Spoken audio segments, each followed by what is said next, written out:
Women grand master title यार महत्व केते? ଓମେନ୍ ଗ୍ରାଣ୍ଡମାଷ୍ଟର ଯୋଉଟା ସେଟା ଚେସ୍ ଫିଲ୍ଡରେ ହାଇଏଷ୍ଟ ଲେଭେଲ ଫର ଓମେନ୍ ପ୍ଲେୟର ମାନଙ୍କ ପାଇଁ। फिलोसफी कोन लाइफ फिलोसफी ड्रा करिसेंती सेही फिलोसफी आपन को एज अ पर्सन केमिति शेप करिछ? ମେଣ୍ଟାଲି ବହୁତ ଷ୍ଟ୍ରଙ୍ଗ କରେଇଛି ହେଡ୍ हुँ, ଷ୍ଟ୍ରଙ୍ଗ। हुँ, हुँ। ଆଉ ଗୋଟେ ହଉଛି ନେଭର ଗିଭ୍ ଅପ୍ ଆଟିଚ୍ୟୁଡ। ଆପଣ ଯେତେବେଳେ ଆହୁରି ଭାଷ୍ଟ ଏକ୍ସପିରିଏନ୍ସ ଗେନ୍ କରିଦେଇଥିବେ ଆପଣ ଚାହିଁବେ ନିଜେ ଗୋଟେ ବୁକ୍ ଲେଖିବା ପାଇଁ ଅନ୍ ଚେସ୍? ମୋ ଷ୍ଟାଇଲ ଟିକେ ହଟକେ ଅଛି। ଆକ୍ଚୁଆଲି ଚେସ୍ ପ୍ଲେୟର ବହୁତ ସିରିୟସ୍ ଥାନ୍ତି, ଥାନ୍ତି, ଯୋଉଟା ଓକେ। ଭାବନ୍ତି ସେଟା ସତ, କିନ୍ତୁ ହୁଁ, ହୁଁ। ଡ୍ୟୁରିଂ ଓନ୍ଲି ଟୁର୍ଣ୍ଣାମେଣ୍ଟ ଟାଇମରେ ପ୍ରାଇଭେଟ ସେକ୍ଟରକୁ ପଳେଇବା ଚେସ୍ ର ବହୁତ କଷ୍ଟଲି ହେଇଯିବ। ଚେସ୍ ଯଦି କ୍ୟାରିୟର କରି ନଥାନ୍ତେ ଆଉ କୋଉଥରେ ପସିବଲି କରିଥାନ୍ତେ? ଚାହୁଁଥିଲି ଯେ ମେ ବି ଓଡିଶୀ ଡ୍ୟାନ୍ସ ରେ ବି ମୁଁ କ୍ୟାରିୟର ବିଲ୍ଡ କରିପାରିଥାନ୍ତି। ଆକ୍ଚୁଆଲି ଆଗ ଅପେକ୍ଷା ଏବେ ତ ବହୁତ ଫ୍ୟାନ ଫଲୋଇଂ ଆସିଗଲାଣି ବିକଜ ହୁଁ, ଅଫ ହୁଁ। ୟୁଟ୍ୟୁବ ଚ୍ୟାନେଲ ଯୋଗୁ। କୋଉ ୱେରେ ସେଠି ଟ୍ରେନିଂ ଦିଆଯାଏ କେମିତି ପ୍ଲେୟର୍ସ ମାନଙ୍କୁ ଗ୍ରୁମ୍ କରାଯାଏ ସେଠି? ଓଡିଶାରେ ବହୁତ ଗୁଡେ ଏକାଡେମୀ ଅଛି। ଓଡିଶାର ଯୋଉ ଅପକମିଂ ଭଲ ପ୍ଲେୟର ଅଛନ୍ତି ସେମାନେ ବି ସେଥିରେ ଟ୍ରେନ ହଉଛନ୍ତି। ଜଣେ ୟଙ୍ଗଷ୍ଟର ସ୍ପେଶାଲି ଯଦି ଆପଣଙ୍କୁ ଆଜି ଦେଖୁଛି ପଡକାଷ୍ଟରେ ତାକୁ କଣ ମେସେଜ ଦେବେ? ଚେସ୍ କୁ ବହୁତ ଭଲ ପାଅ ଆଉ ଚେସ୍ କୁ ଏନ୍ଜୟ କର।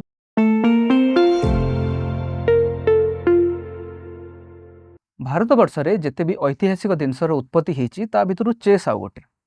ଆଜିଠୁ ପ୍ରାୟ 1500 ବର୍ଷ ପୂର୍ବେ ଗୁପ୍ତ ସାମ୍ରାଜ୍ୟ ସମୟରେ ଏ ଖେଳର ଉଦ୍ଭାବନ ହୁଏ। ଅବଶ୍ୟ ସେ ସମୟରେ ତା ନାଁ ଥାଏ ଚତୁରଙ୍ଗ। ପରବର୍ତ୍ତୀ ସମୟରେ ତାହା ପର୍ସିଆ ଏବଂ ମଧ୍ୟପ୍ରାଚ୍ୟକୁ ଯୋଉଟା ଆମେ ମିଡିଲ ଇଷ୍ଟ କହୁଛୁ ଆଜିକାଲି ସେଠିକୁ ଏ ଖେଳ ବ୍ୟାପେ ଏବଂ ସେଠି ତା ନାଁ ରଖାଯାଏ ଶତରଞ୍ଜ। ତାପରେ କିଛି ବର୍ଷ ପରେ ଏହା ୟୁରୋପକୁ ମଧ୍ୟ ବ୍ୟାପେ ଏବଂ modern chess as we know it ତାର ଇନଭେନ୍ସନ୍ ହୁଏ ଆରାଉଣ୍ଡ 500 ରୁ 550 ବର୍ଷ ପୂର୍ବେ। ତେବେ ମଡର୍ନ ଚେସ୍ ବି ଭାରତ ଏବଂ ଭାରତୀୟ ଖେଳାଳିମାନେ ନିଜର ଆଧିପତ୍ୟ ଆଜି ବି ବଜାୟ ରଖିଛନ୍ତି। ଆପଣ ଅଲ୍ ଟାଇମ୍ ଗ୍ରେଟ୍ ବିଶ୍ୱନାଥ ଆନନ୍ଦ କଥା କୁହନ୍ତୁ କିମ୍ବା ରିସେଣ୍ଟ ଚାମ୍ପିୟନ୍ସ ଗୁକେଶଙ୍କ କଥା କୁହନ୍ତୁ, ଦିବ୍ୟା ଦେଶମୁଖଙ୍କ କଥା କୁହନ୍ତୁ, ସେମାନେ ସମସ୍ତେ ଭାରତ ପାଇଁ ଗ୍ଲୋରି ଆଣିଛନ୍ତି। ଯଦି ଓଡ଼ିଶା କଥା କହିବା, ଆମ ରାଜ୍ୟ ଆମ ଦେଶକୁ ଅନେକ ଗୁଡ଼ିଏ ଇଣ୍ଟରନ୍ୟାସନାଲ ମାଷ୍ଟର୍ସ ଦେଇଛି ଯେଉଁମାନେ ଦେଶ ଆଉ ରାଜ୍ୟ ବୋଥ୍ ପାଇଁ ସୁନାମ ଆଣିଛନ୍ତି। ବଟ୍ ଆମେ ସେଇଠି ଅଟକି ଯାଇନୁ। ଭୁବନେଶ୍ୱର ଥିବା ଷ୍ଟେଟ୍ ଚେସ୍ ଏକାଡେମୀ ହେଉ କିମ୍ବା ଚେସ୍ ଇନ୍ ସ୍କୁଲ ପ୍ରୋଜେକ୍ଟ ହେଉ, ଏସବୁ ଦ୍ୱାରା ଆମ ରାଜ୍ୟ ସରକାର ଚାହାନ୍ତି କି ଅନେକ ଉଦୀୟମାନ ଚେସ୍ ଖେଳାଳି ସାମ୍ନାକୁ ଆସନ୍ତୁ ଏବଂ ସଫଳ ମଧ୍ୟ ହୁଅନ୍ତୁ।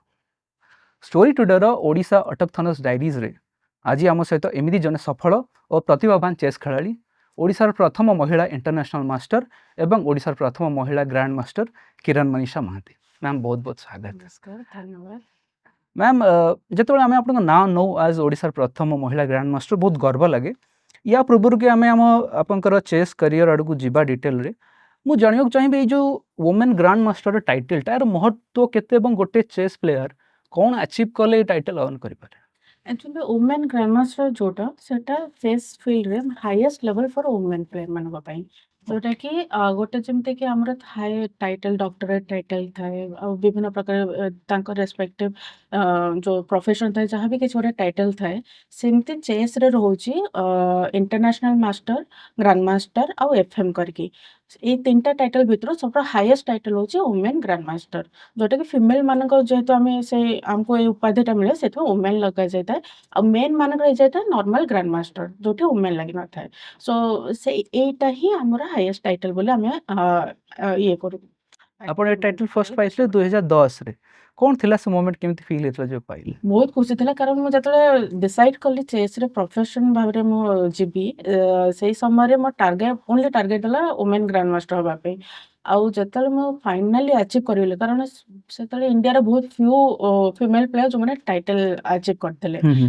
ମୋର ଏକ୍ସପେକ୍ଟେସନ ଥିଲା ଯେ ମୁଁ 2010ରେ ପାଇଥିଲି, କିନ୍ତୁ ମୁଁ ଭାବିଥିଲି ଯେ ମୁଁ ବହୁତ ଜଲ୍ଦି ପାଇଛି, ଲାଇକ୍ ଆରାଉଣ୍ଡ 2008 ଆଡକୁ ପାଇବି ବୋଲି। କିନ୍ତୁ ଯାହା ବି ହଉ 2008 ମାନେ 10 ଯେତେବେଳେ ଆଚିଭ୍ କରିଗଲି, କମ୍ପ୍ଲିଟ୍ କଲି, ବହୁତ ଖୁସି ହେଇଥିଲି। ଆଉ ସେଇ ସମୟରେ ମୁଁ ଇଣ୍ଡିଆର 13th ନମ୍ବର ପ୍ଲେୟାର ଥିଲି ଯିଏକି ଏହି ଟାଇଟଲ ଆଚିଭ୍ କରିପାରିଥିଲି। ମ୍ୟାମ୍ ସବୁ ସକ୍ସେସଫୁଲ୍ ଜର୍ଣ୍ଣିର ଗୋଟେ ବିଗିନିଂ ଥାଏ, ଗୋଟେ ଷ୍ଟାର୍ଟ ଥାଏ। ଆଇ ଏମ୍ ସିଓର ଆପଣଙ୍କର ବି ଗୋଟେ ଷ୍ଟାର୍ଟ ହେଇଥିବ। କେଉଁଠୁ ଇନ୍ସପିରେସନ୍ ମିଳିଲା ଯେ ମୁଁ ଚେଷ୍ଟା ଷ୍ଟାର୍ଟ କରିବି ଆଜ୍ ଏ ପ୍ରଫେସନାଲ ପ୍ଲେୟାର? କେଉଁଠୁ ସେ ଇନ୍ସପିରେସନ୍ ପାଇଲେ, କେଉଁ ଫେଜ୍ର ଲାଇଫ୍ରେ? ଆକ୍ଚୁଆଲି ଆଗରୁ ହବି ଆଜ୍ ଏ ହବି ପ୍ଲେୟାର ଥିଲି, କିନ୍ତୁ ହୁଁ, ମୁଁ ହୁଁ। ଯେତେ ଯାହେଲେ ବି ନ୍ୟାସନାଲ ଲେଭେଲରେ ଟପ୍ 10ରେ ରହୁଥିଲି। ଆଉ ସେଇ ସମୟରେ ଓଡ଼ିଶାର ବିଙ୍ଗ୍ ଓଡ଼ିଆ ପ୍ଲେୟାର ହିସାବରେ ଟପ୍ 10ରେ ରହିବା ନ୍ୟାସନାଲ ବହୁତ ରେୟାର ଆଚିଭମେଣ୍ଟ ହୁଁ, ଥିଲା। ହୁଁ, ହୁଁ। ସୋ ସମହାଉ ମୁଁ ମ୍ୟାନେଜ କରିଯାଉଥିଲି, ଟପ୍ 10ରେ ରହୁଥିଲି କିମ୍ବା କିଛି ଗୋଟେ ନ୍ୟାସନାଲ ଚାମ୍ପିୟନ ହେଇଯାଉଥିଲି। କିନ୍ତୁ ମୁଁ କେବେ ଭାବିନଥିଲି ମୁଁ ପ୍ରଫେସନାଲି ଏ ଖେଳଟାକୁ ନେବି।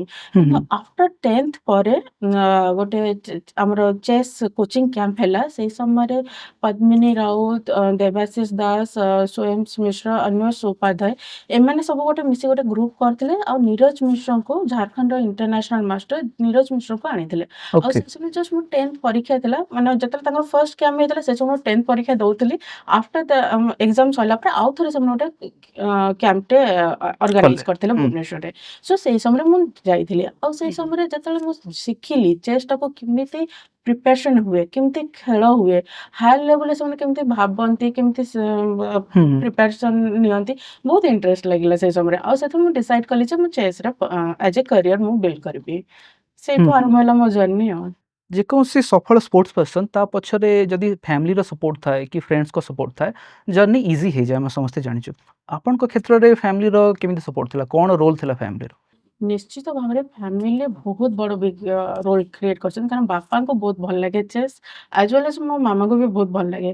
ସେଇ ସମୟରେ ମୋ ବାପାଙ୍କ ବେଶୀ ଇଣ୍ଟରେଷ୍ଟ ଥିଲା ଯେ ମୁଁ ଚେସ୍‌ର କ୍ୟାରିୟର କରେ। ମୁଁ ଯେତେବେଳେ ଡିସାଇଡ୍ କଲି ମୁଁ ଚେସ୍‌ରେ କ୍ୟାରିୟର କରିବି, ସେ ବହୁତ ଖୁସି ହେଇଥିଲେ। କିନ୍ତୁ ଓକେ। ମାମା ଚାହୁଁଥିଲେ ଟିକେ ଏଜୁକେସନ ଲାଇନ୍ ଆଡକୁ ଯିବା ପାଇଁ। ହୁଁ ହୁଁ। କିନ୍ତୁ ଏନିୱେ ଯେହେତୁ ମାମାଙ୍କର ବି ସଫ୍ଟ କର୍ଣ୍ଣର ଥିଲା ଚେସ୍ ପ୍ରତି, ସୋ ସେଇଥିପାଇଁ ସେମାନେ ପୁରା ତାଙ୍କ ଲେଭେଲ ଅନୁସାରେ ମାକ୍ସିମମ୍ ମତେ ସପୋର୍ଟ ଦେଇଛନ୍ତି। ଓକେ। ଯେମିତିକି ଫର୍ ଏକ୍ସାମ୍ପଲ୍ ଗୋଟେ ଫାଇନାନ୍ସିଆଲ ସପୋର୍ଟ ଯୋଉ ଥାଏ, ଯୋଉଟାକି ବିଭିନ୍ନ ପ୍ରକାର ଟୁର୍ଣ୍ଣାମେଣ୍ଟ ଯାଇକି ଖେଳିବା, ଆଉ କୋଚିଂ ନବା, ଯୋଉଟାକି ଟିକେ ଏକ୍ସପେନ୍ସିଭ ଚେସ୍ ପାଇଁ। ଆଉ ବିଭିନ୍ନ ପ୍ରକାର ଯେତେବେଳେ ମାନେ ସବୁ ସାଙ୍ଗମାନଙ୍କ ସହିତ ମିଶିକି ସେମାନେ ଡିସ୍କସନ କରନ୍ତି ଯେ କୋଉ ଭଳିଆ କୋଉ ବହି ନେଲେ ଭଲ ହବ। ସେତେବେଳେ ତ ଆମେ ଆମେଚର ଥିଲୁ। ସୋ କୋଉ ବହି ନେଲେ ଭଲ ହବ, କୋଉ ସିଡି ୟୁଜ, ସେତେବେଳେ ତ ସିଡି ଥିଲା, କମ୍ପ୍ୟୁଟର ମାନେ ସିଡି ସେତେବେଳେ ଥିଲା। ହୁଁ। ସୋ ସେଇଗୁଡ଼ା ସବୁ ଆମେ କଲେକ୍ଟ କରୁଥିଲୁ। ମୋ ପ୍ୟାରେଣ୍ଟସ୍ ଓକେ। କଲେକ୍ଟ କରିଥିଲା। ଆଉ ଯେତେବେଳେ ମୁଁ ସେଗୁଡ଼ା ସବୁ ବହୁତ ମାନେ ପଢିଲି, ରିସର୍ଚ୍ଚ କଲି, ସେତେବେଳେ ମତେ ସେଗୁଡ଼ା ବହୁତ ହେଲ୍ପ କରିଥିଲା। ତା ସହିତ ମତେ କେବେ ବି ମାନେ ମୁଁ ଯଦି କହିଛି ଏଇ ଜାଗାରେ ମାନେ ଗୋଟେ ଭଲ ହାୟର ଗ୍ରାଣ୍ଡ ମାଷ୍ଟରଙ୍କ ଠାରୁ କୋଚିଂ ନବା ପାଇଁ, କେବେ ବି ମତେ ଷ୍ଟପ୍ ମନା କରେ। କରିନାହାନ୍ତି। ଓକେ। ସବୁବେଳେ କହିଛନ୍ତି, ଏନକରେଜ କରିଛନ୍ତି ଯାଇକି ଶିଖେ। ହୁଁ ତା ହୁଁ। ସହିତ ମତେ ସେଇଭଳିଆ ଘରେ ପ୍ରିପାରେସନ ପାଇଁ ଯୋଉ ଭଳିଆ ଏନଭାୟରନମେଣ୍ଟ ଦରକାର, ଗୋଟେ କାମ୍ କ୍ୱାଇଟ୍ ଏନଭାୟରନମେଣ୍ଟ, ସେଇଟା ସବୁବେଳେ ମତେ ପ୍ରୋଭାଇଡ କରିଛନ୍ତି, ଯୋଉଟା କି ମତେ ଆଜି ମାନେ ଚେସ୍‌ରେ କ୍ୟାରିୟର ବିଲ୍ଡ କରିବାରେ ହେଲ୍ପଫୁଲ ହେଇଛି। ଯେତେବେଳେ ଫ୍ରେଣ୍ଡ ସର୍କଲରେ ଆପଣ ପ୍ରଥମେ ଏ କଥା ଜଣାପଡ଼ିଲା ଯେ ଆପଣ ପ୍ରଫେସନାଲି ଚେସ୍ ଖେଳିବାକୁ ଚାହୁଁଛନ୍ତି, ସେଠିକାର ଫ୍ରେଣ୍ଡ ସର୍କଲର କ'ଣ ରିଆକ୍ସନ୍ ଥିଲା କି କେତେ ସପୋର୍ଟିଭ ଥିଲେ ଫ୍ରେଣ୍ଡସ୍ ମାନେ କ'ଣ କହିଲେ? ସେମାନେ ସେତେବେଳେ ମୋଠାରୁ ଜୁନିୟର ଥିଲେ। ଓକେ। ମାନେ ଚେସ୍ ଯୋଉ ଗ୍ରୁପରେ ଥିଲେ, ଜୁନିୟର ହୁଁ ଥିଲେ, ହୁଁ। ସେମାନେ ତ ବହୁତ ଏନକରେଜ, କିରଣ ଦିଦି କହିଲେ ମୁଁ ବହୁତ ଏନକରେଜମେଣ୍ଟ, ମାନେ ସେମାନଙ୍କୁ ଏନକରେଜ ଲାଗେ, ଆଜ ୱେଲ୍ ଆଜ୍ ମତେ ବି ଦିଅନ୍ତି, ମୋଟିଭେସନ ଦିଅନ୍ତି। କିନ୍ତୁ ମୋ ଫ୍ରେଣ୍ଡ ସର୍କଲ ମାନେ ସେମାନେ ସବୁ ମତେ ଏନକରେଜ କରିଛନ୍ତି। ଓକେ। ଆଉ ତା ସହିତ ସେମାନେ ବି ସେମାନଙ୍କର ଥାଏ ଯେ ଏତେ ୟଙ୍ଗ ଏଜରୁ ତମେ ଏତେ ବାଟ ବାହାରକୁ ବୁଲି, ମାନେ ତାଙ୍କ ନଜରରେ ଆମେ ବୁଲିବାକୁ ଯାଉଛୁ, କିନ୍ତୁ ରାଇଟ୍। ଇନ୍ ରିଆଲିଟି ଆମେ ଆଜ ଏ ପ୍ରଫେସନ ୱେରେ ହିଁ ଯାଉ।